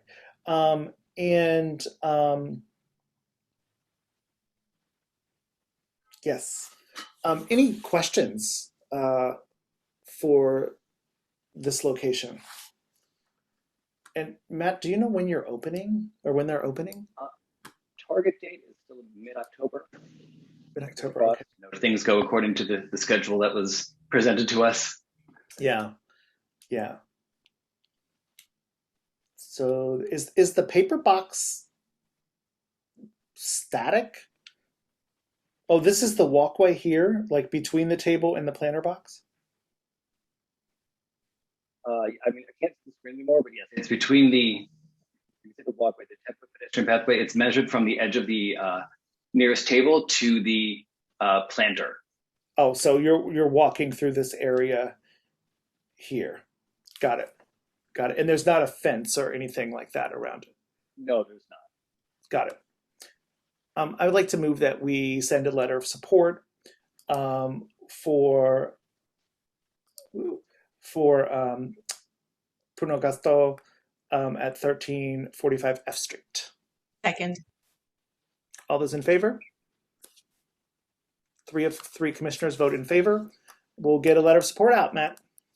Great. Thank you very much. We appreciate the support. You're quite welcome. Now we will jump back, to 510 I Street Northwest. Is there anybody representing that location on with us tonight? All right. I'll just do a quick recap of the plans that they have submitted to DDOT for this location. This is at the Chinese Consolidated Benevolent Center on I Street. It's an existing fence around the area in front. I'll show a picture of that area so that folks can get a better idea of what that looks like. I think this is a better picture for us to kind of see. There is a high fence area that is, can you see that okay? There's a high fence area that is around the front of the building. It wraps around. There is a chairlift here that they just renovated, and this fence needs to be replaced around that that area. I'll show another picture just to show kind of the process here.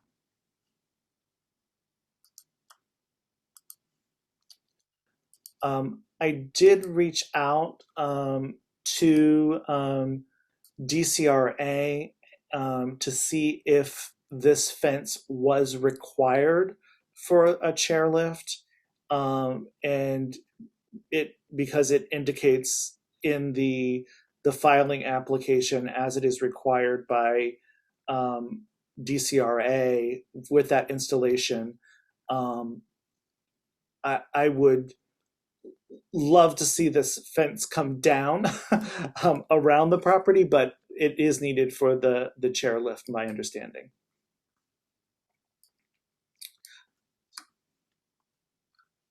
And this is they anticipate this being a 1-week duration in which they will be doing some rerouting of pedestrians on the sidewalk to get people around the space as they're removing that area and replacing the fence. I'd like to recommend that we send a letter of support for this application to replace the fence. Second. All those in favor? 3 of 3 commissioners voting in favor. Thank you. Next up, we have the downtown bed with DDOT 377635, the installation of uniquely designed planters in public spaces. And there's a whole slew of them. And is Galen still on with us this evening? I am here. How are you? Very well. I was also getting hungry during those presentations. I know. And ready to get my skates on too for the weekend. I know, exactly. We'll see you out there. Yeah. So I have a presentation which I just pulled up. Is it okay if I just run that from my computer? Sure, absolutely. Okay, great. I think you should be able to go. Wonderful. Can you see Yes. the presentation? Okay, great. So it's on a different screen, so bear with me. Hopefully I'll be looking at you as much as possible. But for those who don't know me, my name is Galen Brooks. I'm the Director of Planning and Placemaking for the Downtown DC Business Improvement District. And I'm joined by my colleague, Maria Espinoza, who is the Planning Associate for the Downtown DC bid. And I'll turn it over to her in just a minute. I know we only have 5 minutes for our presentation and it's late, so we'll try and get through this very quickly. But as Commissioner Schenkel alluded to, we do have a number of proposed locations for planters in downtown, new custom designed planters. And this project was really born out of a response to the changing relevance of public space in downtown and how we can augment the experience of being in public space in downtown. So there are 16 locations in total being proposed. Actually, I believe it's 17, but there are fewer within the 2C footprint. So Maria is going to go through specifically what those locations are in just a minute. But to give you a little more context for the project itself, as I said, it's a response to the growing relevance of public space and wanting to really create spaces that people feel comfortable in and welcome in and give them some respite in the urban environment. So the idea was to bring nature into downtown in a more significant way, add some more plants that would live all season, more greenery, soften the urban environment, provide shade in the summer, but also a place for respite. So seats for folks in spots where they could gather, but really targeting locations where people are already clustering or attracted to so that we do so in a successful way. So you can see here on this page some of the precedent images for other projects that were looked at. We hired a local firm called Parker Rodriguez to do this planning. And so we went through a little bit of a design process with them to try and come up with how we could do this. And they arrived eventually at this proposal of a custom planter. And so it's something that would offer, it's metal, it would offer a pop of color with a powder coat finish, it would be very durable, not prone to any sort of scratching or wear and tear. If it does, it has the type of finish that can really withstand that without it being noticeable. But offer this seating ring around the center that is also detachable. So we can have seating on offer and bring in this place of respite for folks in the downtown urban environment. But if it becomes a nuisance or there is an issue, we can also remove it. And then significantly, the planter also offers 2 locations for plantings themselves. So there will be this verticality to it that really is more eye-catching than your traditional planter. So this will be something that will kind of change what people see and think of and how they feel when they're in public space in downtown. And practically, if you're sitting on the bench, it will give you more shade, but it'll also bring you closer to nature and plants and that softening effect that we know everyone appreciates so much when they're in an urban environment. So this is just another perspective on the rendering. And with that, I'm going to hand it over to my colleague Maria so she can tell you a little bit more about the locations themselves that are proposed within downtown. Good evening, everyone. So when deciding the potential locations for the planters, we really considered the following criteria, which is highly public areas that people transit, so pedestrian counts, traffic volumes, and then really aligning the planters with tree boxes or nearby planters to maintain the clear pedestrian pathway, not obstructing anything or blocking anything. Next slide. The first location, again, pushing towards where this street butts out and centering the planter between the bike share and the existing street post will allow us to maintain the pedestrian streetway on the left side. And this is movable. So if this location doesn't work, we can shift it over or forward. It's not like we can't move it at any point. Next slide. At this location, we really try to balance the existing tree box with the planters that we already have in place. It will provide a seating solution at this location, as well as not obstruct anyone coming from the sidewalk or, I'm sorry, from the crosswalk or the sidewalk itself. Next slide. At Pennsylvania, we're really trying to provide a different typology since we have the trees and the sidewalk, but no real place for anyone to sit and enjoy or just sit down. So this location was prompted by that. Again, centering it between the trees will allow for a clear pedestrian pathway. There's nothing being blocked. And this is repeated on the other side. Next slide. Of the street. So both of these elements would be talking to each other. There's a repetition at the street, and you can view it if you're driving. You'll see it. Maybe you want to come by and check it out. So it will draw attention at this location as well. Next slide. Is that the Wilson building? It is, yeah. I was tempted to chime in. That's the Wilson building right there. Got it. So right at City Hall. Mm-hmm. Yes. So at this location, we're again centering it between the existing furniture that's there and furnishings, aligning it with the bus shelter so that we're not obstructing any pathway or anybody passing through, and again, providing somewhere to sit down and just enjoy a drink or something. For this location, again, putting it closer to the side of the curb cut and aligning it with the tree box will allow us to maintain that visibility and the clear pedestrian path as well. So at this condition, because of the sidewalk butting out, using that butt out as an area to put the planter, not obstructing any of the crosswalking or the actual path, the main pathway, by using that existing flip out in the sidewalk.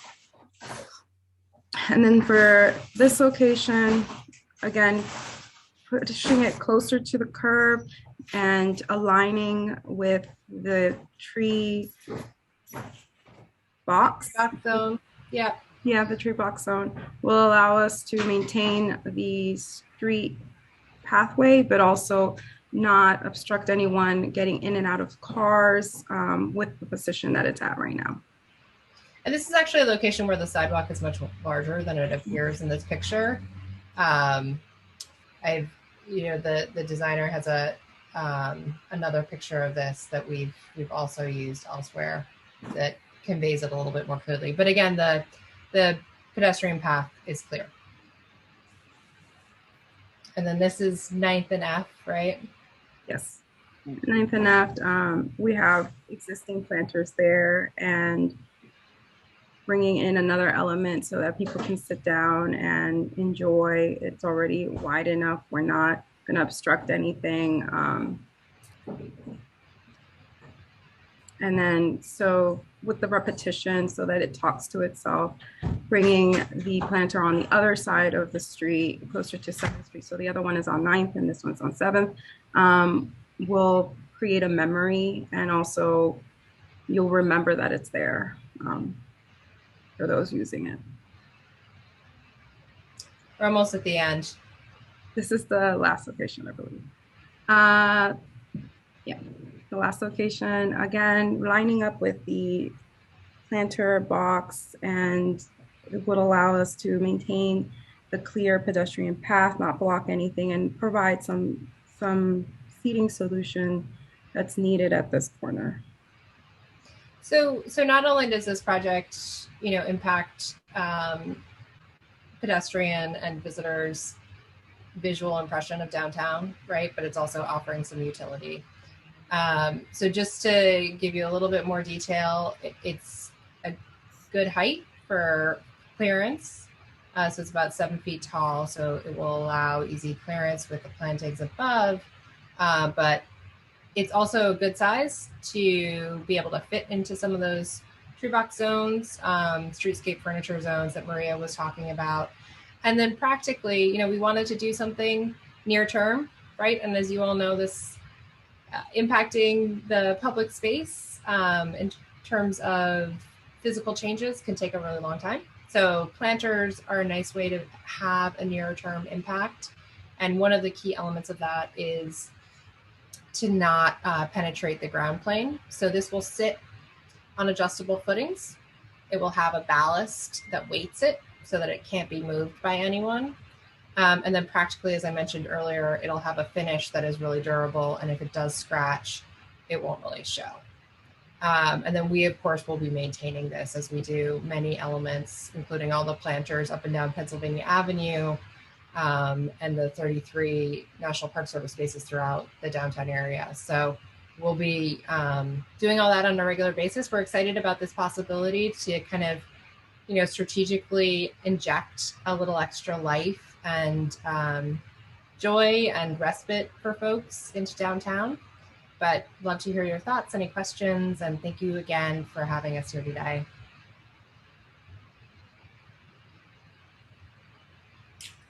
I guess I have a couple of questions.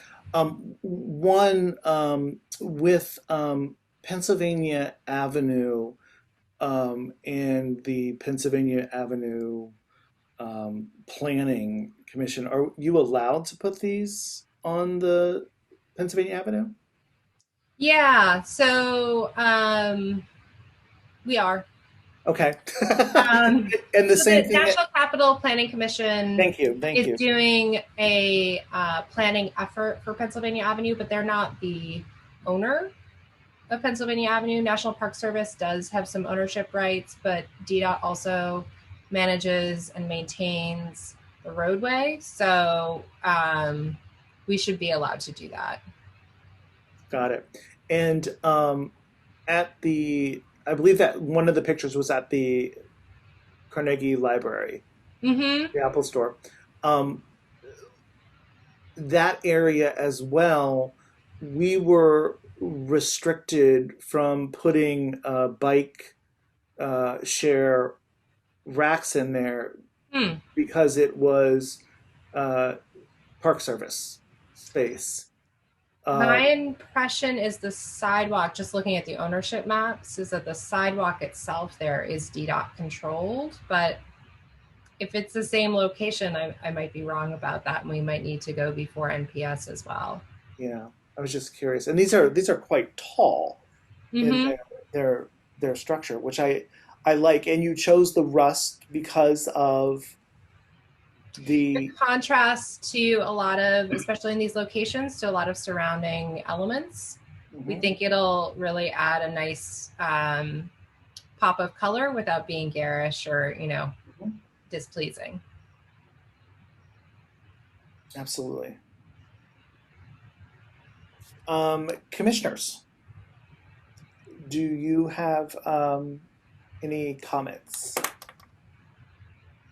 I was just curious, have you already made this presentation to other ANCs? We have presented to ANC 2B. And if I can ask, what was their response? They were excited about it. Okay, thank you. Yep.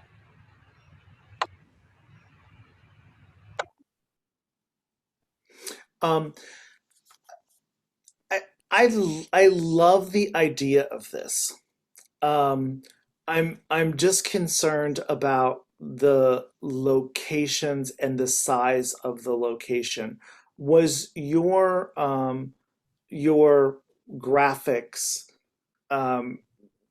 like where you were placing them to scale? I know they were kind of like some of them looked like they were really close to garbage cans, and I'm just wondering, like, would you move the cans? Some of them have those pipes sticking out of the ground where the cans go so that people can't upset them readily.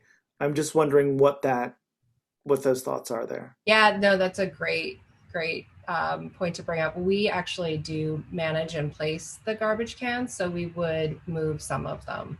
Got it. To accommodate.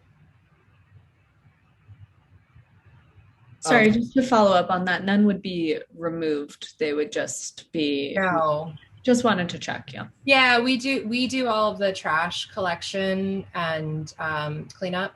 So it is in our interest to keep them so that, that folks can properly dispose of waste.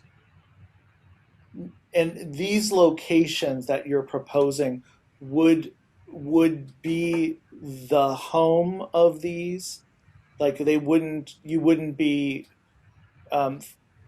moving them around without coming back to the ANC, or we would not move them around without coming back, but we would remove any that caused any, if anything were to come up, we would remove them on the spot, but we would need approval for any future locations, but they do provide the flexibility if something should arise to be able to move them. Got it. I would one other question. Sorry, if you have a question, I just didn't want you to move on yet. No, go ahead. For the actual area for sitting, is that the same depth as a typical bench, or is it kind of looks like narrow and like the flowers might be? Obviously someone designed this, so I'm sure these things were thought about, but it actually is to accommodate seating, and it is actually like a similar depth to a typical bench, or does the circle kind of cut that off? That was just unclear to me. It's a similar depth. It's a little more narrow, but it is definitely designed to be able to sit on. And I don't have the exact dimension, but I can absolutely get that for you. Okay. Thank you. Do folks in community have any comments or feedback? Go ahead, Mike. I just wanted to ask if this replaces the planters that the bid has put out, or this is in addition to, this is specifically the F Street locations? This is in addition to, but I think at F Street, we would remove the ones that we have there. I'm not sure. I mean, it depends on the practicality of what it looks like. The ones that you're asking about, Michael, are actually from DDOT. Oh, really? Oh. So I would, yeah, I think we would probably move those so that it would be a more balanced setting. And I have actually, DDOT is not following their plan, their 7th Street plan with those planters that they currently have on the sidewalk. They're actually supposed to be positioned in the pop-outs to protect pedestrians, and they're not supposed to be on the sidewalks. And I have sent several letters about that from me saying that they shouldn't be on the sidewalk. That's very helpful to know. We could probably just move them for you as well. if you want to forward me whatever you sent. Sure. Because I think it's important. Like I'm sorry to say that now this is not your issue, but it's another DDOT failed pilot program that the remnants of debris doesn't follow, what they said was going to happen with it in that situation. Thomas. Are there going to be any anti-rodent measure or devices in these planters to prevent rodents from burrowing in and making a home in them? Yeah, so we talked to the designer about that. They said the material and surface of the planters themselves are a deterrent. And then the planting materials are also partially selected as they're less appealing. And they haven't seen an issue with any planters of a similar type. But we also do pest control in other locations, and we'll keep an extremely close eye on this as well. We have 70 staff members that are out and about every day. That would be eyes and ears on the ground to help make sure that there aren't any issues, and if there are, address them. It's a great question. The last thing we want to do is bring something into public space that attracts vermin. And our rodents in DC are amazing creatures. Yeah. I would like to move that we send a letter of support for the downtown DC bid installation of their 17 planters throughout the area. Is there a second? I'll second. I just wanted to clarify, Thomas, you don't have another question, right? Your hand icon is still up.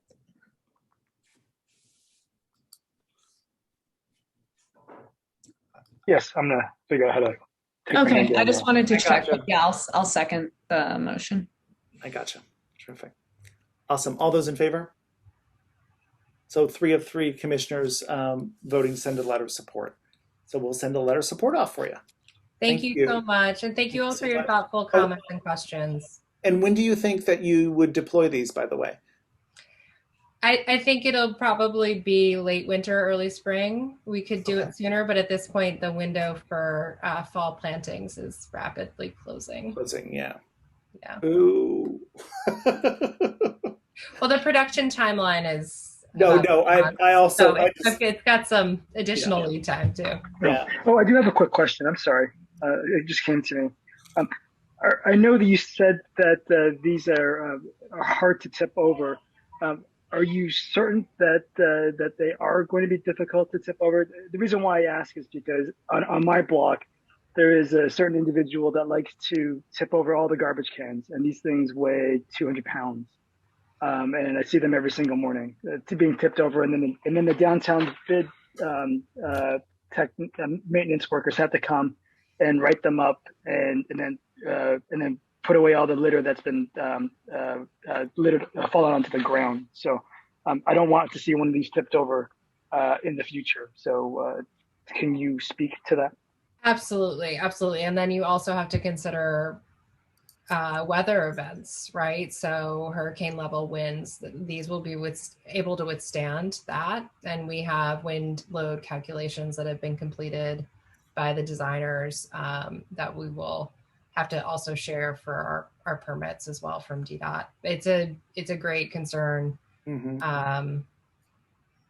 It's definitely something that will be addressed as part of the design, so it won't be able to be tipped over by someone on the street. Awesome. Thank you for those questions. Thank you. We're always really excited to see this kind of development of bringing life to the city, to our concrete city that we're living in. So thank you for that. Absolutely. Thank you all. Really appreciate it. Always a pleasure to come here. Thank you. Now we'll move on to planning, zoning, environment, and historic preservation. First up is 1025 F Street, the Woody's building. This is a modification of their PUD, sorry, that should say PUD, not their pub, their PUD, to add office use to the second floor space. And we have Drew Turner with us this evening. Hey, how are you, Michael? Can you all hear me okay? We can. Great, great. Yeah, thank you all for having us. Michael, I wasn't sure, are you able to pull up those couple floor plans, the last PDF I had sent you? Yes, I have those. Here we go. But I can kind of talk while you pull that up. But yes, we are seeking a modification to our PUD to allow the second floor to add office use to what is currently now retail use. And Michael, it's actually not that PDF. I'm sorry. There was, I know I sent you a couple things. That's okay. I apologize. But the last one I sent you, I'm sorry. It's just 2 floor plans of I think the first I might floor. have it. Is it the one with the text on the first slide? No, it's just a very simple floor plan of the first floor and the second floor. That's included in this one. It's 4 slides. It's the first is this same photo, but there's some text on it, and then there's 2 floor plans. So I could pull it up and see if that's what you're looking for. No, it wasn't 4 slides. It was just 2 pages. Okay. Let me. I think maybe I have it. Hang on one second here. Let's see what we got. But I can continue to talk while you pull that up. So we, unfortunately, Forever 21, they filed bankruptcy and have been out of the space for, yes, that's it. Thank you so much. So we're talking about the Woody's building between 10th and 11th and F and G Street. We've owned it for many, many years. And it's been a very successful, retail center. But given the climate of the last 5 years of people flocking to online shopping, the opportunity for these really large scale, we're talking 20,000 square foot users, has really not quite disappeared, but they're very limited. And we had been marketing this space well in advance. Forever 21 had given us some notice that things were not going too well for them.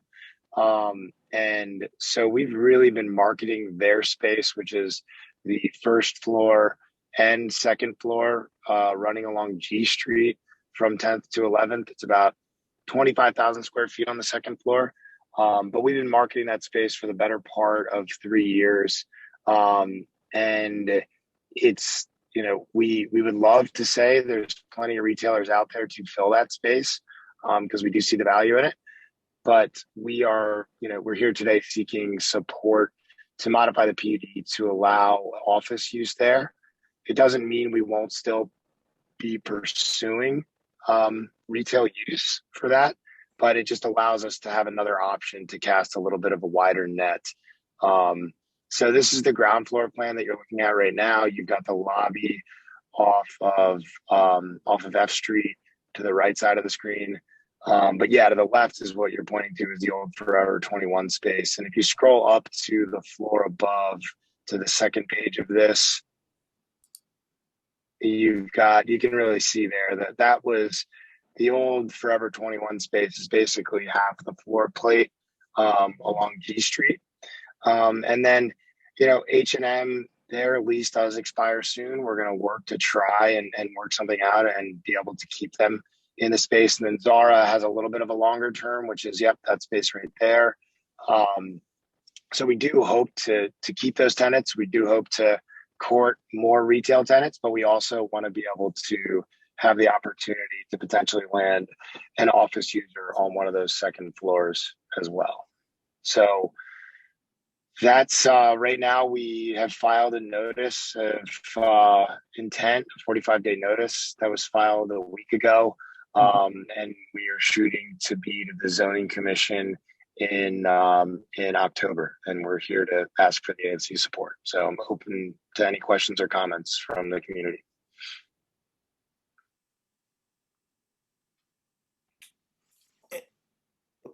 And this was just originally restricted during the zoning that the first 2 floors would be retail. Is that the reasoning? Yes, that's correct. Our original PUD was a requirement of it that was not quite 20 years ago, but it was kind of a giant, call it a giant leap. I don't know if you call it a giant leap or not, but it was, we took that on as part of that PUD because we saw the potential.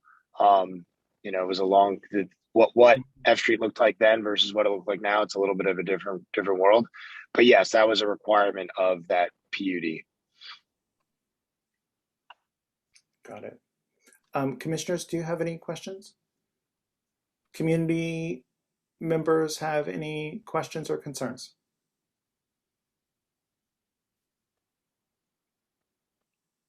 I would like to move that we send a letter of support for modification of the PUD for 1025 F Street Northwest, the Woody's building, to add office use to the 2nd floor space. Second. Second. All those in favor? Awesome.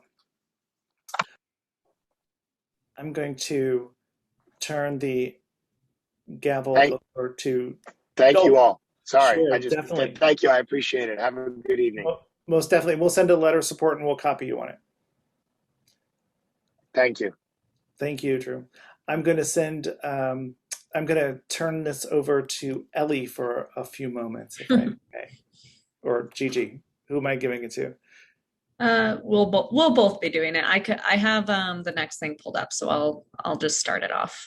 And Michael will be right back, so no one get too worried. So next we have the Wasai Chinese cuisine on 716 7th Street Northwest, installation of main and blade signs. Is Charlene Tan on the call, or is anyone on the call to talk about this sign? Okay, I'm gonna share my screen with the sign, and Gigi, if you want to pop in as well. This might be quick, so I guess we could go through both and then vote once Michael gets back, but let me share. Let me switch to this. Okay, could you see my screen right now? Great, so it looks like this is the sign as we've discussed with other similar applications. We need to have the Chinese translation, which it looks like we have here on the left. Gigi, do you have anything to add on this? I don't. It's pretty straightforward, I think. Yeah, so we could wait for Michael and then vote on that. And then I think we have a second. Is this also? We do. And yes, I think Christine Scheiker is on the line to do that presentation. Great. So we could, you think we should start with that and then we can move back? I think we can. We can go back and vote later. Okay. So Christine, do you want to take control of the screen for the presentation, or do you want me to scroll through these slides for you? I think that Jessica Bloomfield was going to bring up a higher resolution one that we just put email. So if you wouldn't mind letting her have control to do that, that'd be great. Yeah, I'll stop sharing. I'm not sure if, let's see if we're able to, if she's able to take over without Michael giving special. There we go. Perfect. Thank you. Fantastic. Great. Well, thank you so much. Saving the best for last, right? We're happy to be here this evening. I'm Christine Scheiker. I'm with the law firm of Holland & Knight, and we represent the applicant in the second stage PUD case. I am joined by Jessica Bloomfield from my office as well. We have Ted Hallinan from PGP, the developer and owner of the site. We also have Tom Wong from INEAD, the architect for the project. And we have Jamie Milanovich, who is our traffic consultant, in case there are just any questions that somebody wants to ask. So next slide, please. We were before you last time in March of 2021, so not that long ago, and we were here to present the application before we filed. We filed the application in April. The Office of Planning recommended set down and the Zoning Commission agreed in June, and we are scheduled for a hearing in October. So we're going to go ahead and do our whole presentation for you, but I will tell you not a lot has changed. We had done a lot of work before we filed on the project, and so it may look kind of familiar to you. So if we could go to the next slide, please. So here you see the highway. This is Mass Avenue. We're looking south towards the Department of Labor building. 3rd Street is on your right. 2nd Street is on your left. And this is what the area looked like when we first started this PUD. Next slide, please. So you can see here are some aerial views of it. It was a major canyon in the middle of the city. Next slide, please. This PUD, which was approved back in 2011, envisioned the creation of 3 new city blocks and the extension of F and G streets through the site. North is on your left. It's a long site, so we have to turn it. So we will go through the north block, which is on the left, the center block, and then the south block, which is on your right. Next slide, please. So this is the image of the approved site plan. A consolidated PUD was approved for the north block and for the overall platform and site plan of the development. First stage PUDs were originally approved for the center and the south block. Starting from your left to your right, the north block is on the left, and that was approved for 3 towers, office towers with ground floor retail, bisected by a pedestrian open airway that led to G Street. In the center block, you had originally approved a residential building on the north and a commercial office building on the south, as well as facilities for the Holy Rosary Church. Just about a year and a half ago, we went in and modified that approval for the office building to allow a greater number of commercial uses to occupy it, including university or education use and hotel use. As you'll hear tonight, we've ultimately decided to go with a hotel. The South Block includes facilities for the Jewish Historical Society, as well as the historic synagogue that was relocated there. It also included an office building with ground floor retail. I will say that a first stage PUD, which is what was granted for the center block, establishes all the amenities and benefits for a PUD. It evaluates compliance with the zoning regulations, and it evaluates compliance with the comprehensive plan. And for this PUD, there were significant amenities and benefits, many of which have come to fruition already.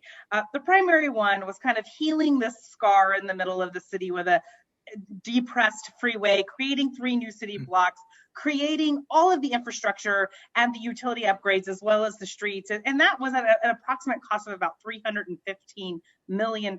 So, but it is there, and it has created the land. There was also a part of the amenities and benefits, major construction projects and assistance for the Jewish Historical Society and the Holy Rosary Church. There were major environmental benefits, including LEED Platinum for all of the commercial office buildings, as well as for the hotel, which is what we're proposing, and then gold certification for the residential building. Centralized loading and parking below the entire project. Something you'll see in this portion of the project is 50 affordable housing units in the residential building that will be coming forward. And then a variety of other amenities, including donations to Casey Trees, Capital Bike Share, certain amounts of retail, and reservation of space for tech incubators. Next slide, please. So this is where we are today. You can see that the North Block has been fully constructed. You can see G Street and F Street going through. You can see the Holy Rosary Church facilities in the center block, which have been constructed. At the time of this picture, they didn't quite show the Jewish Historical Society. You can see the synagogue building, but you don't see the construction that's ongoing. And I will note that the South Block is in for permit right now. It has not started construction. Next slide, please. So this is the site plan today that we're presenting to you. You kind of see it all in yellow, and we're really going to focus on the center block. Our request is for support for our second stage PUD, and the standard for a second stage PUD is really a focus on the design of the building and how that site plan works within the approved first stage PUD. So with that, I will turn it over to Tom, and he can walk you through the design, and we'll be happy to answer any questions. Thank you, Christy. Good evening, everyone. Can you hear me? Yes. Great. Okay, next slide, please, Jesse. So again, we're just orienting you: G Street on the left, F Street on the right, 2nd Street, and the exit ramp from I-395 on the top. And what you see are the hotel on the right at about 12 stories, the residential building, also 12 stories on the left, and both of those sit on top of a 2-story shared podium. Just to orient you, the Holy Rosary Church Terrace there is in the bottom right corner of the yellow box there. Okay, if you go to the next, what we have included on this block is a full service boutique hotel. Again, at 12 stories, 221 keys, approximately 188,000 GSF. That is paired with a residential tower in blue. As Christy mentioned, 166 units, 50 of which are affordable, with a gross area of about 167,000 square feet. And that's a mix, as you can see right there, of studio 1 and 2 bedroom units.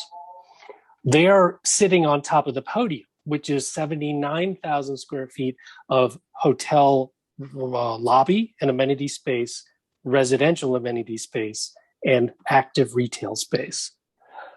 So we'll walk you through the plans of how each of those floors typically plays out. If you go to the next, we will see the ground floor here, where the major public lobby for the hotel is depicted in yellow, a primary entry along F Street. There's been some progress that we've made with DDOTs on the lay-by to allow for guests to drop off there, as well as an extension of canopy that we've worked with them on to help customers and guests get out undercover.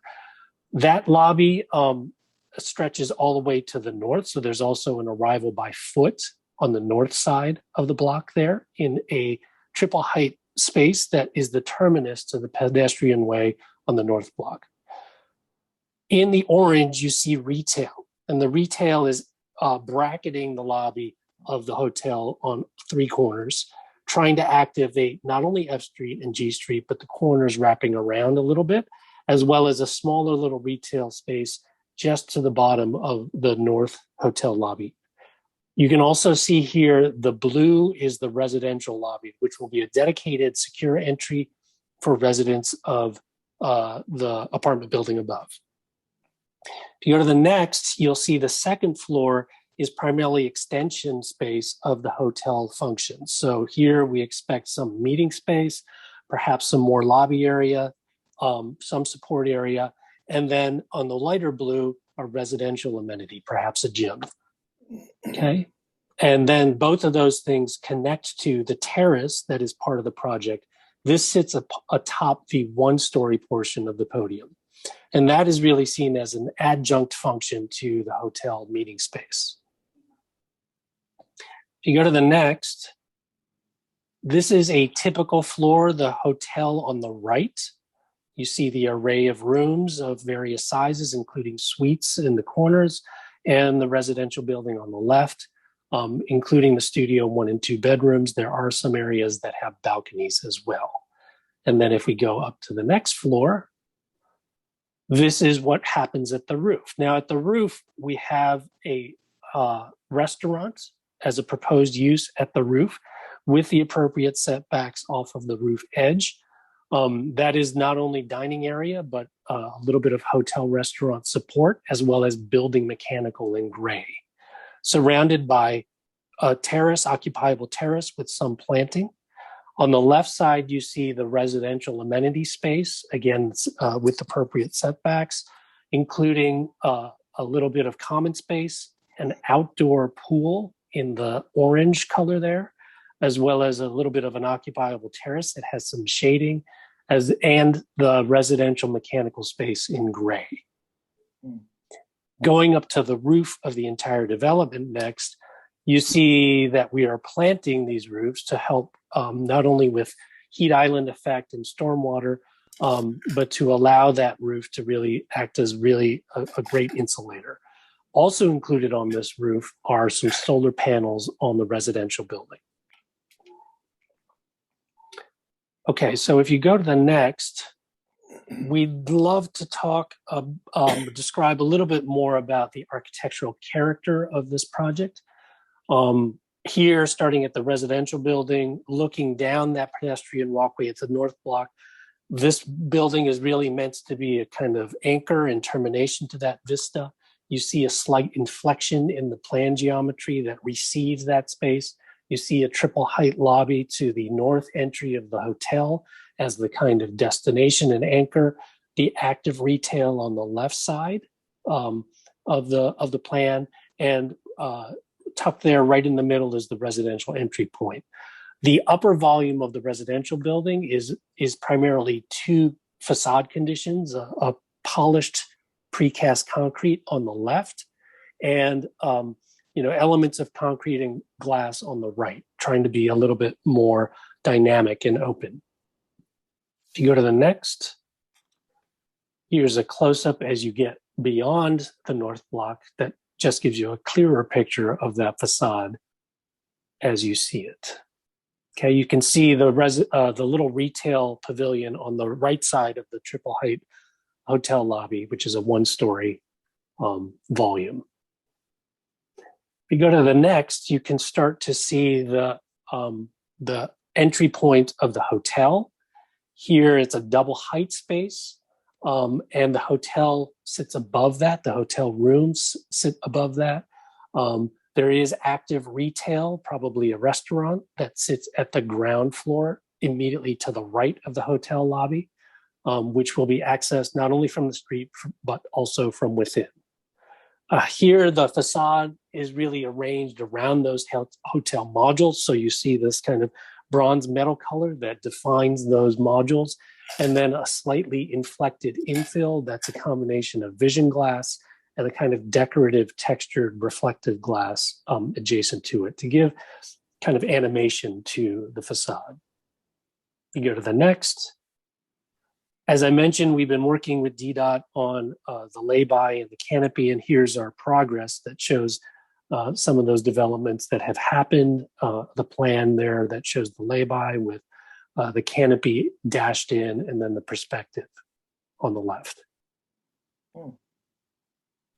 Okay, if we go to the next, this really just shows you, zooming out a little bit, with the church and the Holy Rosary Rectory in the foreground, and how the contrast of that bronze metal panel really sits to complement the rosary, the church, and act as a kind of backdrop to that whole F Street frontage.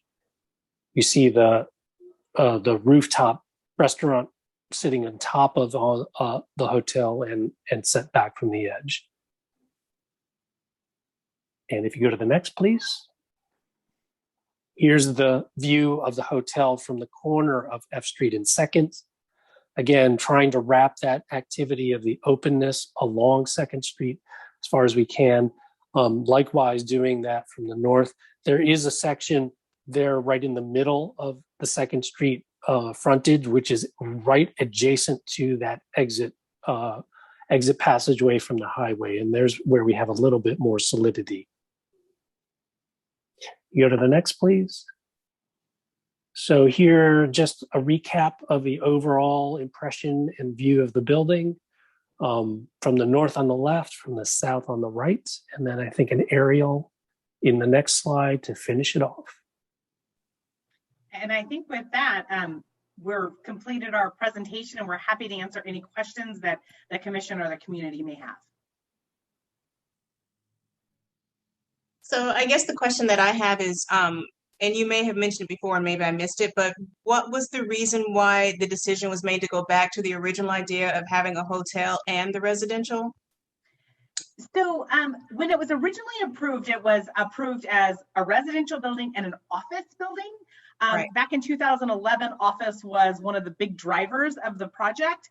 When we went in to go get the modification, it was to allow us to put in other non-residential uses in the office building space. We just felt like we have a lot of office here. The world is kind of changing, as we know, and we have the South Block is a large office building as well. And so we felt that having a diversity of non-residential uses to complement the residential and office would be better. And so we ultimately selected the hotel, which had been an approved use from the zoning commission. So at one point there was talk about not having the residential, but the residential is clearly part of the project, and it's not. We haven't proposed taking that away. Okay, thank you. I had a quick question. I think you might have said, are the 50 affordable units a mix of the different size spaces? So like 1 bedrooms, 2 bedrooms, studios, or what's the breakdown there? I think that's what I heard, but I just wanted to check. Yes, we have actually committed to have proportionality in studios, 1 bedrooms and 2 bedrooms. So, you know, the number of 2 bedrooms we have for the market rate, we'll have that same percentage in the affordable. We haven't like started to look at those numbers, but we haven't really finalized everything. But proportionality around all different types will be kept. Okay, thank you. And do you know when this is estimated to be completed? So we're going through this project, this process, which will take probably, we'll have our hearing in October, and then it has to go through a couple of additional steps. And then you have to go into construction plans, which typically take about a year. What typically happens is there are timeframes by which you have to submit your building permit. I am not sure if PGP has an actual schedule yet for construction, because we do have to get through construction plans, have to get through, market evaluations, but there will be timeframes on the approval by which we have to submit a building permit, and it's typically 2 years from the date, and it's typically staged and going forward. So, we're looking certainly not in the next year, because we'll have to do construction plans. So I think the earliest would be 18 to 24 months, and a lot of that will depend on market. Okay, and it looks like someone from the audience had a question. Mike R. asked, where are the entrances to parking for both buildings? Yeah, so that's a great question. So one of the wonderful things about this project is because it's built on this platform, all of the parking and loading were constructed as part of the platform. So Jesse, if you could go back to the site plan so I could please show where that is. Thank you. So one more back. So there are 2 entrances into the below grade consolidated parking garage. One is right there. Thank you. It's right off G Street, and it comes in off 3rd Street, and that is the main parking entrance to access the consolidated garage. The second one is in the South Block, just south of the JHS facilities, on 3rd Street as well. Correct, right there. And those are the 2 entrances to the parking garage. Please remember, there is an operating highway under the eastern half of the project, so there's no parking on that side. There's only parking on the west side in kind of the terra firma in the ground. All loading activity occurs from a single curb cut off East Street, which has already been constructed. So if you walk down East Street, you see a little portal into it. It has a little address on it, and the trucks go in to access, Jesse, if you can circle kind of where that is, on East Street, right there, exactly. And it comes below grade, and all loading for all 3 blocks are done in that consolidated loading facility. Thank you. Does anyone else have any other questions?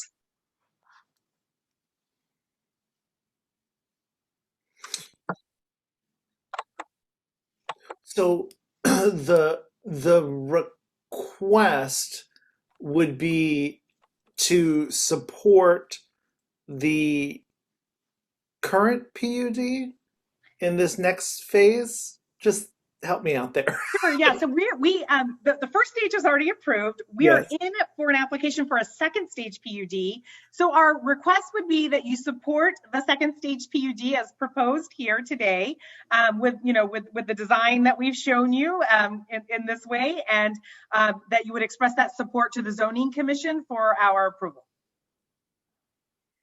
Got it.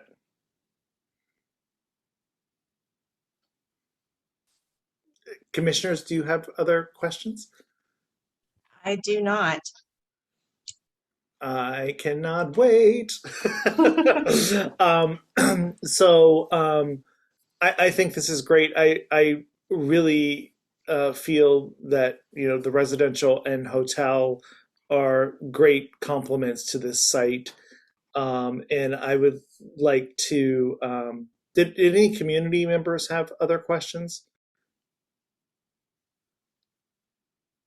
Then I'd like to move that we send a letter of support for Capital Crossing Development second stage PUD as they have presented for the design.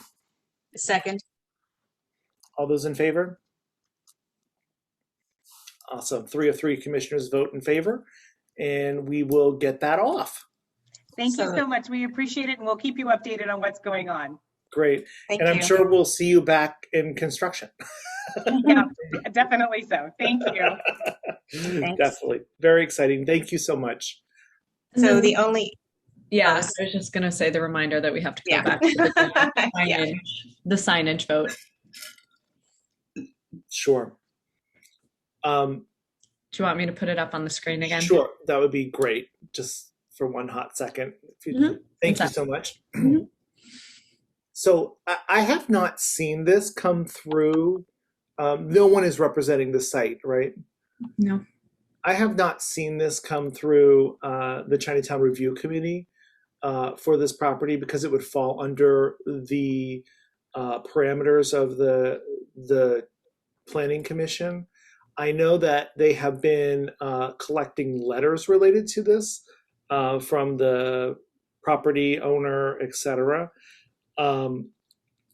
I think that this design that they have proposed looks ideal for this site. So I would be in favor of this. Yeah, I agree. Got it. Does someone want to make a motion to do so? I feel like I'm the motion. Motion. Is it a letter of support then? Yes. It's a motion for a letter of support for the signage proposed for the West Side restaurant. Yes, terrific. I'll second it. And all those in favor? Awesome. 3 of 3 commissioners are in favor. Great. Awesome. Is there any other pieces of business? I did want to say that Evelyn, do you want to say anything about the 29th?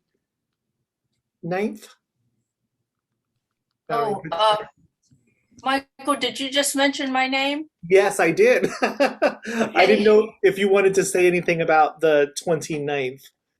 Yes, let me, I'm on another Zoom right now, activated another Zoom, but I'm glad we're ending kind of. So the Chinese American Congressional Gold Medal Recognition Project, they're finally going to present the medals for the national, and 700 people are coming into the Marriott on the 28th through 29th. 28th through 30th.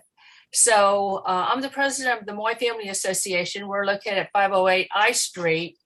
And I thought it'd be a lot of fun to have an open house, and then someone donated a lion dance. I know I wrote lion, but it's actually lion dance.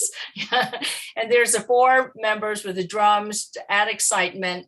And all we want to do is just go from our building, and we capped it at 75 RSVP, but everybody can participate in, the happiness of the lion to get good luck and scare away the mischievous spirits. So Captain David Hong called me and we talked about it, and Ben Guzman and many people, and you also, Michael, you were included. So that's what we have planned, just to create some excitement. And then at the convention, I'm going to make an announcement, and because they're all Chinese Americans, they're going to say, "Where's your Chinatown?" And I say, "Oh, come this way." So, I'll tell them there's some very expensive restaurants and they need to make reservations right away. Exactly. That's what we have. And if the business owners, if they can all make a sign, this is welcome. Here, I'll give you the website here, www, and make it a welcome sign. That would be just terrific. And Captain Hong, I'm going to meet him. He just texted me. We're going to meet at the building tomorrow, and maybe Ben Guzman can join us. And then, he wants to make sure we don't get out of hand. That's what the whole thing is. So this sounds really exciting. Very exciting. And do you, with the lion dance, do you need any support for any permitting or anything like that for?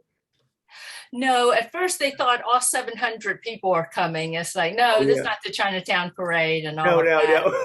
So most of our clan, their elders, and then of course, the young people. I don't want to badmouth the young people, but no parking. No, we're not coming.